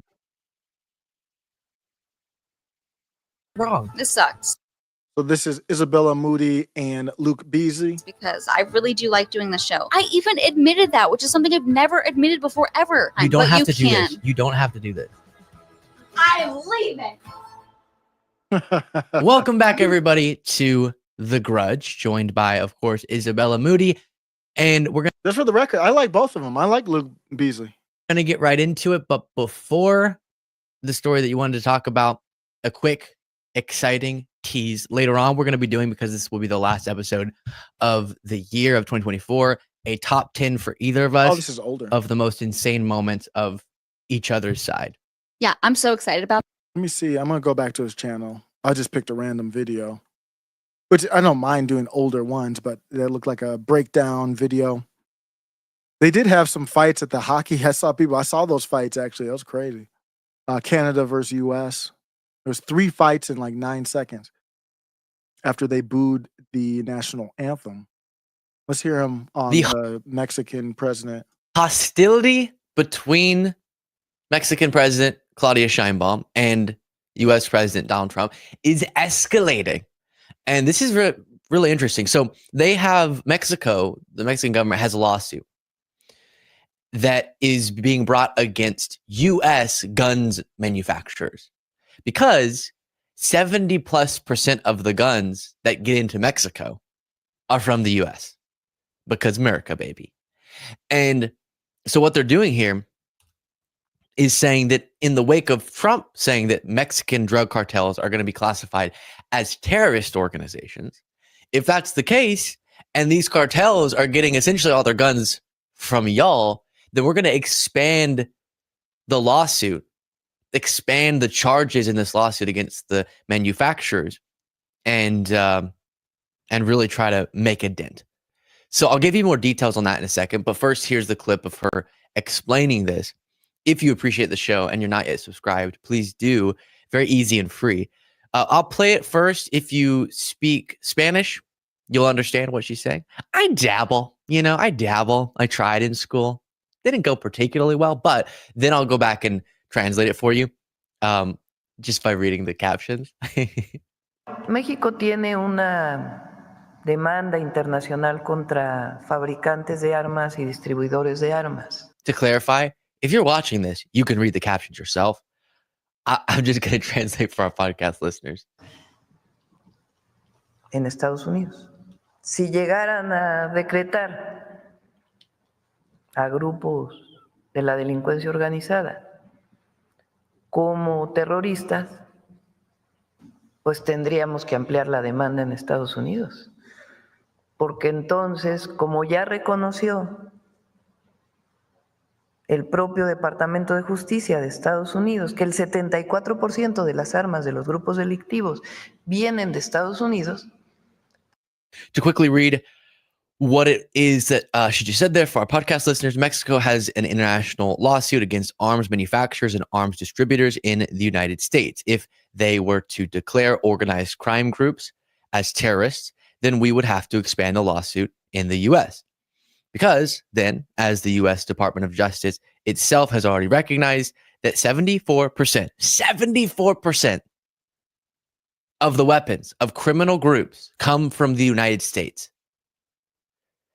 Then, how do the armor and the distributors look in the face of the decree?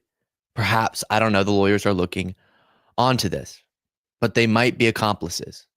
What we will never accept is interference, interventionism, and we'll always defend our sovereignty. What she's mentioning there is some people within MAGA, I think Trump's even talked about it, have talked about a military incursion into Mexico to take out the drug cartels or something. And so she's saying you can't just conduct a military operation in the country without our knowing. Well, I don't know. Why not? Without our permission.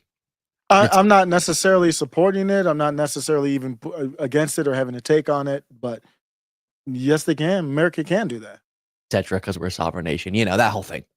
CBS reports Mexico's president takes aim at U.S. gun makers if cartels are designated as terrorist groups. Mexico's president on Friday warned U.S. gun makers they could face fresh legal action and be deemed accomplices if Washington designates Mexican drug cartels as terrorist groups. If they declare these criminal groups as terrorists, then we'll have to expand our U.S. lawsuit.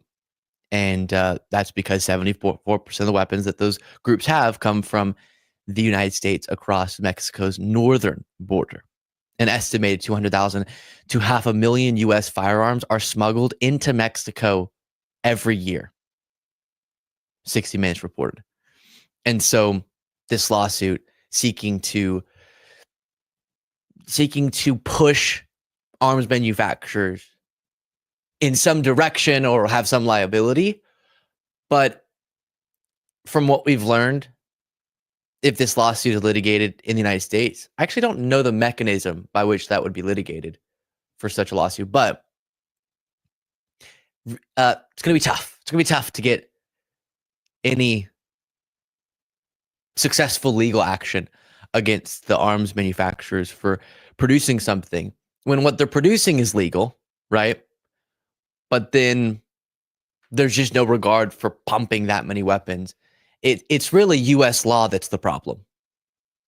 That we allow for the loosey-goosey nature of gun laws and for the distribution of guns and for the purchasing of guns and who has them. And so then they're just flowing all over the place, all the way down to Mexico, probably up into Canada and all throughout our communities.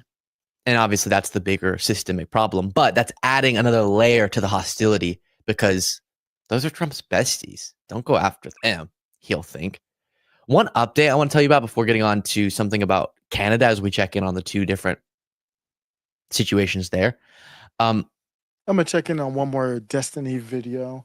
I haven't talked about the Hassan. I've chatted on Twitter a lot about it, but I haven't talked about this a lot. I don't know if I'm in the mood to now, actually. But the Hassan Piker Ethan Klein beef is actually very interesting. There was a interview that Destiny did that was really good. Oh man, I think it was on his Late Night with Destiny channel. It was really good. It was with this guy, and he was talking about from the standpoint of these establishment people, but they were talking about what do we do to win. And I was listening to it about a month ago. See if I can find it. And to my knowledge, Destiny just streams all day and then clips these up, is what my understanding. And he has 2 channels, but some of them are just on this Last Night with Destiny, so I can't find them on the main one. Let's see here. That's too far long ago. Dang. I believe it was on this channel where they were talking about. I'm gonna play his Asmongold reply while I look for it, so there's no dead air. Let's not get away with this. Whenever you see this, you should always just ask people. I do see people ask it in Reddit threads. It's like a conversation ender. Every time like the Hassan slurpers show up and they always say out of context, you say, oh, what's the full context? There is never full context. I would do reacts to Nick Fuentes, but I disagree with them too much. It would be boring. It'd be kind of stupid. I mean, we could kind of laugh at it. He's hilarious, but because to my knowledge, YouTube lets you put the clips. I put clips on the show. I mean, I just did a video with a clip of Nick in there. Maybe I will do that. At least maybe even the clips. So it's not taken out of context. A lot of people started linking like pictures of people that either had the visas or people that were like looking to have the positions filled by people with the visas. And a lot of the positions were just like average American jobs, and they weren't like, high-end systems data analysis at like Meta. So that's what he's talking about. Wait, it is literally computer systems analyst. Wait. Also has been always up my this Destiny's community. What is this? What show is this? He's up my also has Son brings up Destiny community. Bradley Martin's podcast. Also has been always up my this Destiny's community. And they've always done the concern trolling where they're like, Hassan has been talking about Destiny more and more recently. For a long time, he would never bring them up. Like he'll say some on Hinge all the time. Like he's debated. He's going to do child porn. Is he going to do incest and dog words too? It's always the same talking points. Child pornography. You know what I mean? Like he's debated how you debate ethical that? CP. I don't know, but he's done it anyway. Like these guys don't have any boundaries, right? But then they will so very easily portray themselves like liberals who are concerned, and they do that very well. So they started this like mass emailing campaign in their Discord to like openly, actively brigade everywhere and take like a year's worth of clips that they had clipped out of context for one whole year. Like Israel's. He always says this. Don't let Hassan get away with this. Whenever you see this, you should always just ask people. I do see people ask it in Reddit threads. It's like a conversation ender. Every time like the Hassan slurpers show up and they always say out of context, you say, oh, what's the full context? There is never full context. It's not taken out of context. I don't think people out of context. I always watch, I'll watch whatever. I agree with Destiny, but even with the full context, Hassan is right more often. He's the one who literally watches the tiny verse tiny, like the Hassan fan that like links like 15-second clips of me. Like listen to what he just said. Take like a year's worth of clips that they had clipped out of context for one whole year. Like Israel starts bombing Gaza. And like he'll say that, but that was literally like the clip compilation that he's watching on me on Twitter, where it's like whole like years and years after this worth of Jesus, I don't know who the fuck this is. It'll be like years and years worth of clips to try to like make some hypocritical point or whatever. I don't know who this person is. Did I talk about this person, or is she the one responding to me? This is the one I don't remember which one he watched. What was this? Jesus, fuck. What was the one that he was watching where it had like? Damn, this channel is obsessed with me. Was this one? Oh yeah, Jesus. How many different apartments am I even in here? 1, 2, 3. Is that a third apartment? 1, 2. Wait, 1, 2, 3. 4? Is this 4 different places, or was this the first one? Like he literally, and he'll watch this shit on my stream or on his stream. He'll watch this shit. So I guess like nice projection, but okay. So like, all right, what's this not saying? Let's start clipping. Yeah. And they had it on a website called like Hamas Abi. They're calling me like Hamas Abi. Yeah. And they just had all these clips, and they were like they spent spam emails to like advertisers. Like I went to USC because they wanted me to speak at college. Yeah. And I was like, sure, I'll do it. Why not? They sent 27,000 emails to USC to try to get me not to speak at USC. And it's really interesting because like 20,000 in the email, I saw the email they were spamming. And the email was like, he got banned off Twitch for saying a racial slur, which is true. I did. What was the slur? Cracker. Oh. But they didn't put that in the email. So they were trying to make it seem like I was this like crazy racist guy, right? And, it's a fairly sophisticated mass brigading campaign. And it didn't really work, but they got some advertisers, I think, like were scared. Bloomberg wrote a report on it. Yeah. Some advertisers were like, well, we don't want to. We don't want to be associated with anything that's controversial. And but at the time they were like claiming that every advertiser is pulling out of Twitch. Twitch is having an apocalypse, and Ethan at that same time was also like kind of egging that on a little bit. Also, remember, he's always a victim. It's always crazy people after him. This is like the crazy making strategy. He never ever. Yeah, and I wonder how much of that Twitter adpocalypse was. I'm not going to allege anybody on who's doing what, but we know there are allegations of Twitch streamers artificially inflating their streams. So advertisers don't like that. I can give you that context here. I still can't find the video I want to play. I'm so mad about it. But I can give you the context to this where I'm wondering, the streamers over there are worried about the adpocalypse, and I think there's a reason for the adpocalypse. And I think a lot of it could have to do with the streamers. I'll play a little bit of an AI intro on that. I know this is FTX. Sorry, that's not the right one. Wait, did I mess that up? Twitch's biggest. Oh my god! Yeah, I put the wrong.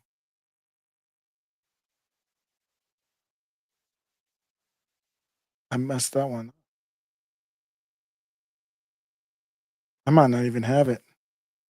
Working too fast. I put the wrong video with the thumbnail. That's the FTX thing, but I'll go back to Destiny. And it didn't really work, but they got some advertisers, I think, like were scared. Bloomberg wrote a report on it. Yeah.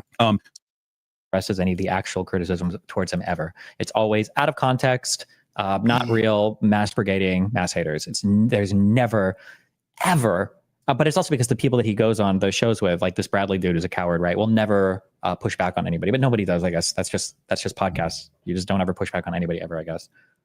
Okay, I got it. This is the real video I wanted to go over. This will be the last clip. This is a great discussion. It was so good. I don't even know who this guy is, but me it's a little while, so but I good. tried to explain. Let me set it up. What it's about is, it's like a psychological health type of dude, and I think he's a psychiatrist or psychologist, one of those. And they're talking about what's the solution to reaching people, basically. To them that you guys are spending energy in the wrong area. Don't tell people that things are doing well. Resonate with their problems. So talk to them about what you've done, but how there's still a long way to go, because there's just not an emotional resonance. And that's what we've kind of. The context is after the aftermath of losing the election. This is the most real. I've done reactions. I've heard a lot of discussion about how Democrats basically should adjust after they lost the election. This is the best one I've heard out of all the discussions. And have found is that, like, if I make a video basically focusing on the problem and understanding the problem, I think works way better than the solution. Generally speaking, if you look at human beings, their capacity to implement solutions is incredibly low. The third thing to consider, which I think a lot of people don't put a lot of emphasis on, is that, I know it sounds crazy, most human beings don't usually need solutions. So what most human beings need is for their emotions and some amount of validation, their emotions to be decompressed so that they can think clearly. So if you look at like a lot of what we see in psychotherapy or in coaching, I work with so many coaches who are like, my client is struggling with this, is struggling with this, is struggling with this. Like, I don't know how to solve their problems. I don't know how to solve their. His name is Dr. K. This is, I don't know who he is. I only know him from this. Healthy Gamer GG, is that what that is? I don't know. Is that who he is? Let me look that up real quick. Yeah, his channel is Healthy Gamer GG. their problems. And then, generally speaking, what we sort of counsel for is like, there's certain evidence-based techniques that we use, but generally speaking, what happens if you stick with it long enough, all boats will start rising together. I would imagine people who are listening to this can resonate with this, where the biggest problem with most people's lives is that they're in their own way. Like, you can't get out of your own way. Like, you can study hard, you can work hard, you can be more patient. The only problem is that for whatever reason, you're getting in your own way. You can't bring your best self forward. So oftentimes, one of the biggest things that I've learned is that, like, just explaining problems to people, helping them feel sort of somewhat validated, but I don't think it's just validation for the sake of validation. Like, I don't think that's enough. I think you really need to help people understand why they work the way that they do. And once you give someone an owner's manual to their body, their brain, their mind, that's how I really view the work that I do. Like, sure, it's like mental health for the digital generation, but I think the basic problem is that you have these multi-billion-dollar tech companies who understand how your mind works, but you don't understand how your mind works. So there is a fundamental like difference in the quality of like weaponry on each side. One side is playing with straws and little wads of spit, and the other side is playing with like nuclear weapons. And all we really need to do is equip people with the knowledge of how they work. Where do your desires come from? Why is it that you can't focus? What does TikTok do to your focus? What goes on when you watch a bunch of ADHD TikToks? How does that affect you? And the more that we equip people with an understanding of how they work, generally speaking, we see good outcomes. I just had a conversation with former governor of Maryland, Martin O'Malley, and it was really funny from a political perspective. What you just said was a message basically that he gave me like a week ago and I'm going to try to reframe all of my stuff into that. And it's actually basically identical to what you said, but in a different way. When I look at the 2016 election, you had an interesting difference in messaging to where I would argue the conservative side was much more identifying problems, right? We want to make America great again. And then on the Democratic side, Hillary went with the basically America's already great. So like there are no problems. And then this was kind of like the dichotomy between the two. And one of the things that Governor O'Malley told me was when you talk about problems, I think the expression he used was and but so. Living in the United States is amazing. And we've built so many places where people can live, but there's an affordability issue for young people. So we're going to continue to do these types of things in order to, that it starts with like identify like what's really great, but identify an area that's a problem. So these are the actions that we're going to take to move forward. And that type of like hybridization of identifying what's good, but then also identifying problems. Yeah, is something that on a political perspective, I think is very, very challenging to do because you run into the issue of like either making everybody feel like everything is falling apart, and then everybody's just angry and upset all the time, or delegitimizing how people genuinely feel about the world they live in and saying that nothing is bad and everything is okay. Why is that hard? I'm confused. Why, I think you made it pretty simple. Well, yeah, it sounds simple now when we're not talking about anything, but like, no, I mean, I think that's it, right? Yeah. So I don't think that that's hard.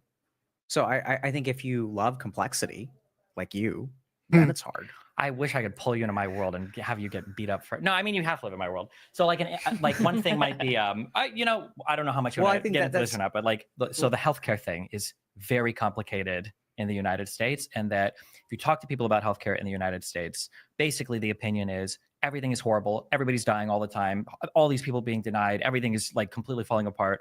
Yeah, I don't know if that's really the take, but okay. And on the aggregate, healthcare in the United States has some huge advantages. We do a lot of contribution to research. It's very expensive, and our access isn't that great. But like, if you even begin to have that conversation, like it feels like you get eviscerated for saying anything positive whatsoever because the overarching narrative has to be that it's completely like in shambles, I guess. Yeah. I don't know. I mean, I think you are right, and I don't agree entirely with your conclusion. Okay. So I think everything you said makes perfect sense, but I think it's like you said, and but so, like that's the problem, right? So you're saying if you try to say anything is good, then people will respond to that very negatively. Fair enough. But I think if you say, hey, healthcare is crap, but at least we've got this going for us. I tend to find that when you meet people where they're at emotionally first, decompress that emotion, then they tend to be pretty open-minded. Right. So, and I think a lot of that is also like the way that you interact. Democrats did none of that. And the Kamala Harris campaign did none of that. With people. So like we know this. So if you look at like addiction psychiatry, so for a long time, that was kind of my bread and butter. So there's this technique that we use called motivational interviewing. There are other techniques that are comparable, but I think it's like one of the best. I love motivational interviewing because it's an evidence-based technique that is all about helping people change behavior. And I think if you understand motivational interviewing, like your ability to create political messaging would be like through the roof. So, and it's very similar to this and but so thing. So when you talk to someone who's an alcoholic, you start with open-ended questions. You don't start with, hey, alcohol is a problem. If you start with alcohol as a problem, what you're going to run into is denial. You'll run into defense mechanisms. They'll get activated. I see you nodding along. I know you've done work in addictions, right? Yeah, I was trained in MI specifically. Yeah. And so that's not where you start. So like you start with a stage called pre-contemplative, where the person doesn't know that there is a problem. Then you move on to a second stage. So you just start asking questions like, what do you think about your drinking? And then what you'll generally speaking encounter is that most human beings, even though they believe that their mind is made up, but their mind isn't made up. Yeah. So what makes someone's mind made up, quote unquote, has everything to do with which parts of their brain are active in the moment. So when you have adrenaline flowing through you, and this is like a survival mechanism. So adrenaline turns your thinking into black and white. So when I get like attacked by a tiger in the forest or jungle or whatever, like I hate it when that happens. I hate it when that happens, right? That's right. There's no nuance to it. You hate it. You don't love it. It's either you love it or you hate it. There's nothing in the middle. So there's no shades of gray. So I think this is where I think it's really interesting because you're talking about it's hard to convince people. This is the reaction that they have. But this is where I'd say like take a step back. And my experience is that convincing people is not about convincing a person. You're assuming that a person is static, that their beliefs are static. I could say the same exact thing, let's say to my wife on one day. And if y'all are married, hopefully you understand this, you know exactly what I'm talking about, or in a relationship. You could say the same damn thing, but the state of mind of the listener will determine what the response is. I brought this up on a personal level because I'll tell people after I have a debate with somebody and the person is clearly wrong on something, or there might be a conversation where I'm clearly wrong. I usually tell people that I never expect somebody to change their mind in the moment ever. That will never happen because you're in an argument. The hope is that like over the next few days or weeks or whatever, they'll kind of reconsider. Because I ask for that same courtesy even for my audience. It's like I could be totally wrong on something, but I'm never, very rarely in the heat of an argument, I go like, "You're right." Like it's just that's never gonna happen. But give me like a few days, and I'll come around. Yeah. So I think that's where if you want to like talk about healthcare, you have to meet people where they're at. You have to start with kind of emotional decompression. Once the amygdala shuts off, right? Once your limbic system is no longer active, then their analytical brain can sort of start to leverage. They can start to activate. Then they can be a little bit more open-minded. I often find that when you're in an argument, they're going to be empathically like matching your energy. So when I was in residency and working in the emergency room, we had a big problem with something called K2. So K2 is like synthetic marijuana, really messes people up. Like they get like psychotic and aggressive and things like that. And so one of the really fascinating things, there's this idea that when someone is really angry, the right thing to do is to like try to be calm. But one of my brilliant teachers like taught me that no, like you should go in there and you should get angry at them. So if like a patient starts yelling at you, like you should yell back. So you match their energy and then you consciously start toning down your energy. So I walk into the emergency room and the patient's like, "F you, like I don't want to be here." And I'm like, "Hey man, F you, I'm just trying to help. I just work here. Like it's not my fault. I didn't fucking bring you here." And then then I visibly take a deep breath. I'm like, "Look, dude, my bad. Like, I know you don't want to be here. Like, I know it's not your fault. I know you want to leave. Like, my bad." So you actually match their energy first, and then you ratchet your energy down. It is amazing how consistently that works. Their energy will come down with you. And so I think these kinds of basic like things about, how to like understand who you're talking to. So once you like match their energy and you start bringing things down, then they can enter a more open-minded space. And I think we've talked about this before where like I'm amazed by like how open-minded people can be. I've worked with people who are homophobic, who are very religious, very anti-religion, believe in one thing, believe in another thing, like whatever. And I'm amazed, like I have a lot of actually faith in humanity that when you can get a human being like kind of calm and thinking, like how flexible they really can be, how willing to change they can be. I go through this a lot of in terms of thinking like, God, people are stupid to, man, people are pretty smart to people are stupid to people. And I'm on the people I think are generally actually really smart, but our brain gets shut off. You're using, amygdala and the brain parts, but I'm thinking more like politics or social issues will just shut off parts of people's brains Yeah. to where it's inhibiting your ability to think about it. But I'll argue with someone and I'll be like, God, this person was so wrong about, or they're so stupid about like vaccines. But then I'm thinking in the argument, and this person is like rattling off like numbers and quotations from figures online. And it's like, it's not a stupid person. If they just had like, in my mind, I would say different information would be better. But yeah. Right. So I think that's a great way to approach it, right? So I think this is what's really confusing. So I remember when Donald Trump won the election in 2016, I was in residency at the time, and I trained at Harvard, which is like hyper liberal institution, right? So many people in the residency were really, really upset, and they had a lot of trouble like understanding how people could vote for Donald Trump. Now, I grew up in Texas, so I have a much better insight into like why people would vote for Donald Trump, and I tried to kind of share that perspective. I'm not saying I agree or disagree or whatever. But just sort of representing what I had heard from people that I know. And their capacity to listen just wasn't there. So I think when you're kind of talking about, humans are stupid, humans are smart, humans are stupid, humans are smart. I think there are a couple of lessons that I've learned. The first is that's exactly what I'm talking about. It's not that humans are stupid and humans are smart. It's which parts of the brain are active at a given time. The second thing is that if you think someone has a belief that you think is incredibly stupid, that means that, I don't know how to say this, that means that there has to be something. So if you can't see why someone is doing something, or let me think about a better example. That happens a lot to me. Okay, so let's say like I'll use a clinical example. So one time I had a patient who's addicted to heroin, a very addictive drug. And the person was like, they were doing really well in life. They were like, before the heroin, were You don't understand why married, they're doing it. or still were married at that point, had kids, had 2 teenage children, very successful professionally.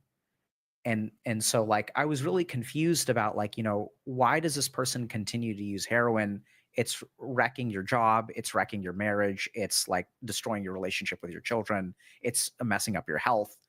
And so like I don't understand like why you don't stop, right? So the more negatives that I see, what that means is that, and I don't see the positives, but if you see a ton of negatives, then there has to be something even stronger on the positive side for that person to engage in their behavior. Yeah.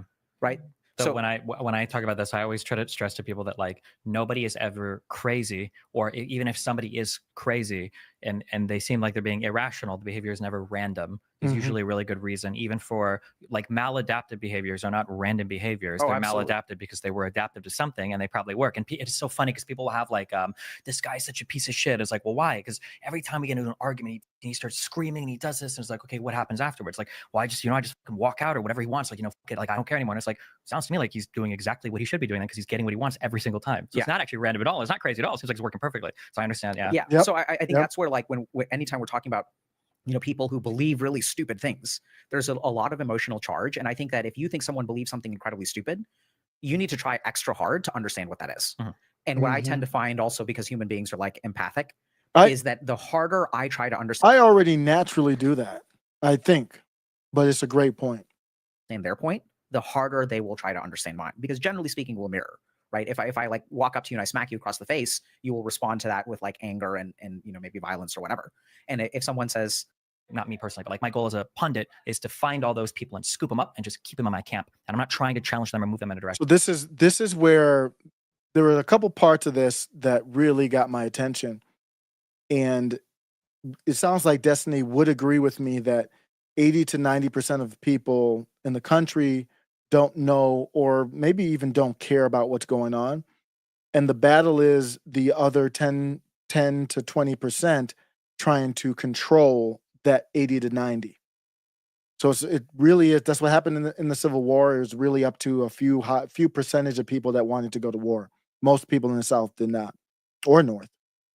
And so the 10% who are paying attention, they're leading it. And Destiny's saying, how do I win that battle of getting them? Because right now, MAGA won from November.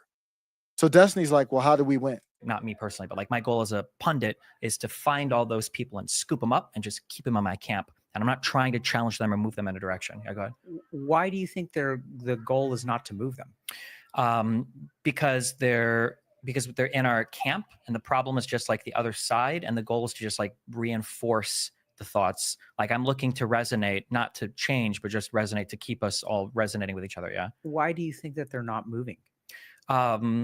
I think that they are moving, but I don't think they're moving in challenging directions. I think they're moving in ways that are like satisfying on a more like I don't want to say hedonistic level, but like on a more like Okay, like yeah. like if I'm going to, my idea would be if I'm going to a coach, I'm going here to be challenged. It's not always going to be like oh, we're chatting and having fun and you're just like telling me everything's cool and great, and then I leave and I just feel awesome. Like at some point I imagine there's going to be some type of like confrontational, like this is a thing I need to work on. I think go ahead. I think that says a lot more about you. Sure, maybe. Right. So like as spoken from someone who engages in political argument on the internet as your job. Sure. Right. So you're looking for challenge, but I don't think that. I think that says more about you. So Sure. I look for challenge because I'm awesome. Okay. But I would say that like most political stuff, if you watch it, and I watch a lot of political stuff, obviously, I feel like there's not a lot of challenging content. It's more, this is the enemy. Look at how bad they are. And we're just That's how we started the live. I didn't really do that on purpose, but that is literally how we started when we talked about the algorithm. going to talk about that the whole time and that's it. There is no desire to foster any type of growth or movement in the audience. It's my perception. You tell me how I'm wrong. Go ahead. Yeah. So I mean, I think it's just like there's a certain way you're defining movement and growth. Yeah. Right. So like I don't know if y'all have ever donated to a politician, but if you ever get on a politician's donor registry, they will hammer you with emails, texts. They are absolutely trying to get you to move in a direction. Right. They don't want to. You donated $10 once. They don't want you to stop there. They're going to challenge you to donate again and again and again and again and again and again and again. I mean, like one of my family members donated to a political campaign. They get 5 or more communications a day. So I think all of these pundits are trying to challenge people. They're trying to get them to move because the world is falling apart.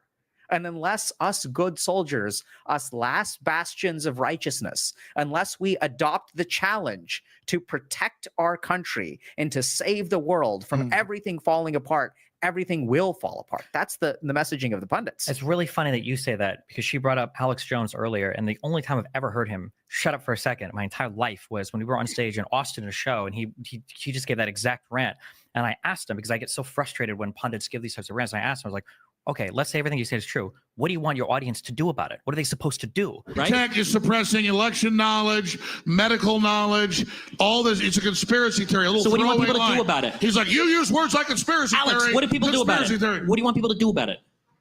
I want people to be aware of No, not be aware. What do you want people to do about it? You've made them aware. Now what are they supposed to do? People. This is the problem with your platform. It's all you're doing. Oh, you're trying to. I'm sorry. I thought you were doing like 15 years. Well, hey, if my platform's so weak, why are they trying to ban it? Yeah, go ahead. What do you want people to do? What are you going to do, boy? What do you want people to do, Alex? I'm going to wreck the New World Order. That's what I'm going to do. Okay. We need freedom of speech, open platforms without government and corporate censorship, and it'll all sort itself out. That's what I'm saying. And it's not a conspiracy theory that big, powerful corporations and governments get together to censor and control and protect themselves. Yeah. Because I feel like a lot of the pundits, That's that's the same take that I had where I said, your favorite influencer doesn't have a solution. That's the exact same take. no political action. It's just donate money or buy their products, and you had nothing to say for a good like 10 seconds. You just like kind of thought about it. It was like, okay, what is the point of this? It feels like, yeah, I guess to define my terms, when I say challenge somebody, not challenge you to donate more money, but challenge you to move thought paths. Like, again, if I'm going to like coaching or something, yeah, my understanding is I'm trying to move off of like a certain path, but I feel like the political stuff is just continued on. Yeah, go ahead. Yeah, but I mean, I think that once again speaks more to your mind than it does to others. So like if you ask, you know, I'm not really trying to move. For me personally, trying to state my path or case. And it's really, that's why I was thinking about titling for channel, kind of like crowdsourcing the truth. Because I feel I'm a populist. I believe if you distribute power to as many people as possible, you can crowdsource the solution to these problems. And that's kind of my approach to it. I'm not trying to move anybody. I think everybody's got to move, including myself. I would say 50%. See, that's probably the difference between me and Destiny. I don't think Destiny feels like he has to move. Of human beings on the planet don't believe that the solution has anything to do with changing their thought patterns, right? Like if you talk to people about you know, what's like we talked about tech the other day, like just earlier, like These are the NPCs. boomers. Boomers don't think they need to understand technology. Yeah, that's an NPC. They think that you need to be on your cell phone less, even though, shockingly enough, seniors are really addicted to cell phone games, Candy Crush, all kinds of like, you know, predatory behavior against seniors who are like, they're very tech addicted too. So I think that this conception that growth involves changing a thought pattern is a preconception of yours, right? So if I mean, I have some members of my family who are like very religious. Growth and progress in their mind does not mean altering different beliefs. Growth and progress means, hey, Alok, you need to come to this thing more. Come more, come more. You need to come more. You need to bring your children. There's no This dude's talented. I'm gonna have to start following his channel. this presumption that challenge, growth, and thinking in different ways are all like the same thing. Like that's a huge axiom. So do you think that every, I guess, like approach to, I'll just say broadly, political problems, do you think all approaches are equally valid or? No. Okay. Right. So hold on a second. Yeah, go ahead. We're talking about what is. Okay. Not what is good Mhm. or what is right or what should be done. But like my main point is that like I don't think a lot of people, I mean, the world doesn't, you know, revolve around people challenging their thought process. It's kind of like what you alluded to. I do think pundits move people, right? So When you say move, how are you defining that? What does that mean to you? Yeah. like engender some kind of activity. Okay, yeah, maybe. I mean, I think I'd be using that word way differently. Yeah. When I'm saying move, I mean like change an opinion or change an idea about No, something. no. Okay, sure. Okay. But I you're think that they do, pundits do try to change people's opinions. Absolutely. I think right? they change them individually, but not like categorically. Ca- So like the way that yeah. I would say is that like if I'm looking at like a right-wing ecosphere or a left-wing ecosphere, if I step into that ecosphere, nobody is going to say anything that makes me uncomfortable or makes me re-examine some fundamental belief or idea. We're all kind of like moving together in the same direction and we're kind of like Yeah, reinforcing yeah. stuff. But I mean, Wait, I don't what? So you never would be you would never change your mind? Is that what he's saying? Uncomfortable or makes me re-examine some fundamental belief or I think that they do, pundits do try to change people's opinions. Absolutely. I think right? they change them individually, but not like categorically. Ca- So like the way that yeah. I would say is that like if I'm looking at like a right-wing ecosphere or a left-wing ecosphere, if I step From looking at a right-wing ecosphere, left-wing, okay. into that ecosphere, nobody is going to say anything that makes me uncomfortable or I don't understand how or why. So nobody would make you say anything that feels I don't even understand what he means there. makes me re-examine some fundamental belief or idea. We're all kind of like moving together in the same direction and we're kind of like Yeah, reinforcing yeah. stuff. But I mean, that's true, but they're still moving. Okay. Right. And like, and that's where like, I think it's really interesting. Like, I don't think that movement is, you know, across one Horizontal spectrum. versus Yeah. okay. That's how I was phrasing Right. it, So, but okay, so gotcha, I mean, alright. if you look at the things like, you know, flat earthers or climate change or vaccines or COVID or whatever, like people are getting moved all the time. Right. So like when there are people who are like, you know, moving people on the political spectrum, I think what they're doing is or like when you have these pundits, right, who are talking about stuff like, I mean, the number of women I've worked with whose boyfriends and or fiancés and or husbands go down the red pill rabbit hole, there's a lot of change happening. There's a lot of movement happening. There's a lot of, you know, you not doing my dishes means that you're emasculating me as a man. There's all kinds. See, that's a mistake of that's when somebody doesn't understand. Maybe they can be manipulated or not. I don't think that's what's happening. I think it's they don't understand. I ended my take with about Ashley Sinclair about that. Being the head of the household has nothing to do with whether you're doing the dishes or not. That's not the point of it. Or being in the hierarchy of God, man, you know, woman, family. It's just a different responsibility. It doesn't mean that you don't. I was just telling I was vacuuming, doing dishes, whatever. I can't cook, so I got to do something else. Sitting on your ass just because you worked, that's not what that's not necessarily healthy. So yeah, I agree with that. Kinds of change happening. People are getting moved all the time. But I think you're not I understand we have like potentially a definition problem semantics here, thing, but okay, so let me ask a question actually, because I give this as an example and you can talk me through this. That I feel like there's an interesting thing that happens. I'm using these phrases like challenging or confrontational. And in my mind, what I envision this as is somebody says something that does not immediately resonate with me, but I feel like it should. This conversation for me is challenging. A lot of our conversations are, because you have a much different perspective. And I actually don't, like emotionally, I don't like your perspective. I would rather argue in mine and then be there. So I have to challenge myself to like, okay, hold on. Maybe my whole thought process here needs some adjustment. So then I try to adopt your perspective. But that's like a thing I have to like really go through, because my intuition is to just fight on everything and keep you in my way, you know? Yeah. Well, no, I don't have to. But so one thing I would talk to people is sometimes people. I don't know who he is. I like that dude though. He's like I'm fight. Go ahead. I'm not worried about it. Challenge you in a way that is like very challenging versus challenge you in a way that's kind of like I call it fake bullshit, but you're gonna say that's maybe too loaded or something. And a comparison I'll say is like for Red Pill World, somebody will say something like I'm gonna tear you down and build you back up. Okay, but the tear down process is a form of it's all of it is enjoyable, right? So if I open a podcast and they're like, you're a weak piece of shit and you have to take more responsibility for your life and you need to do all these things and this is how you're going to conquer the world and blah, blah, blah. It comes across like, man, this guy's being really mean, but you're going to be better off at the end for it.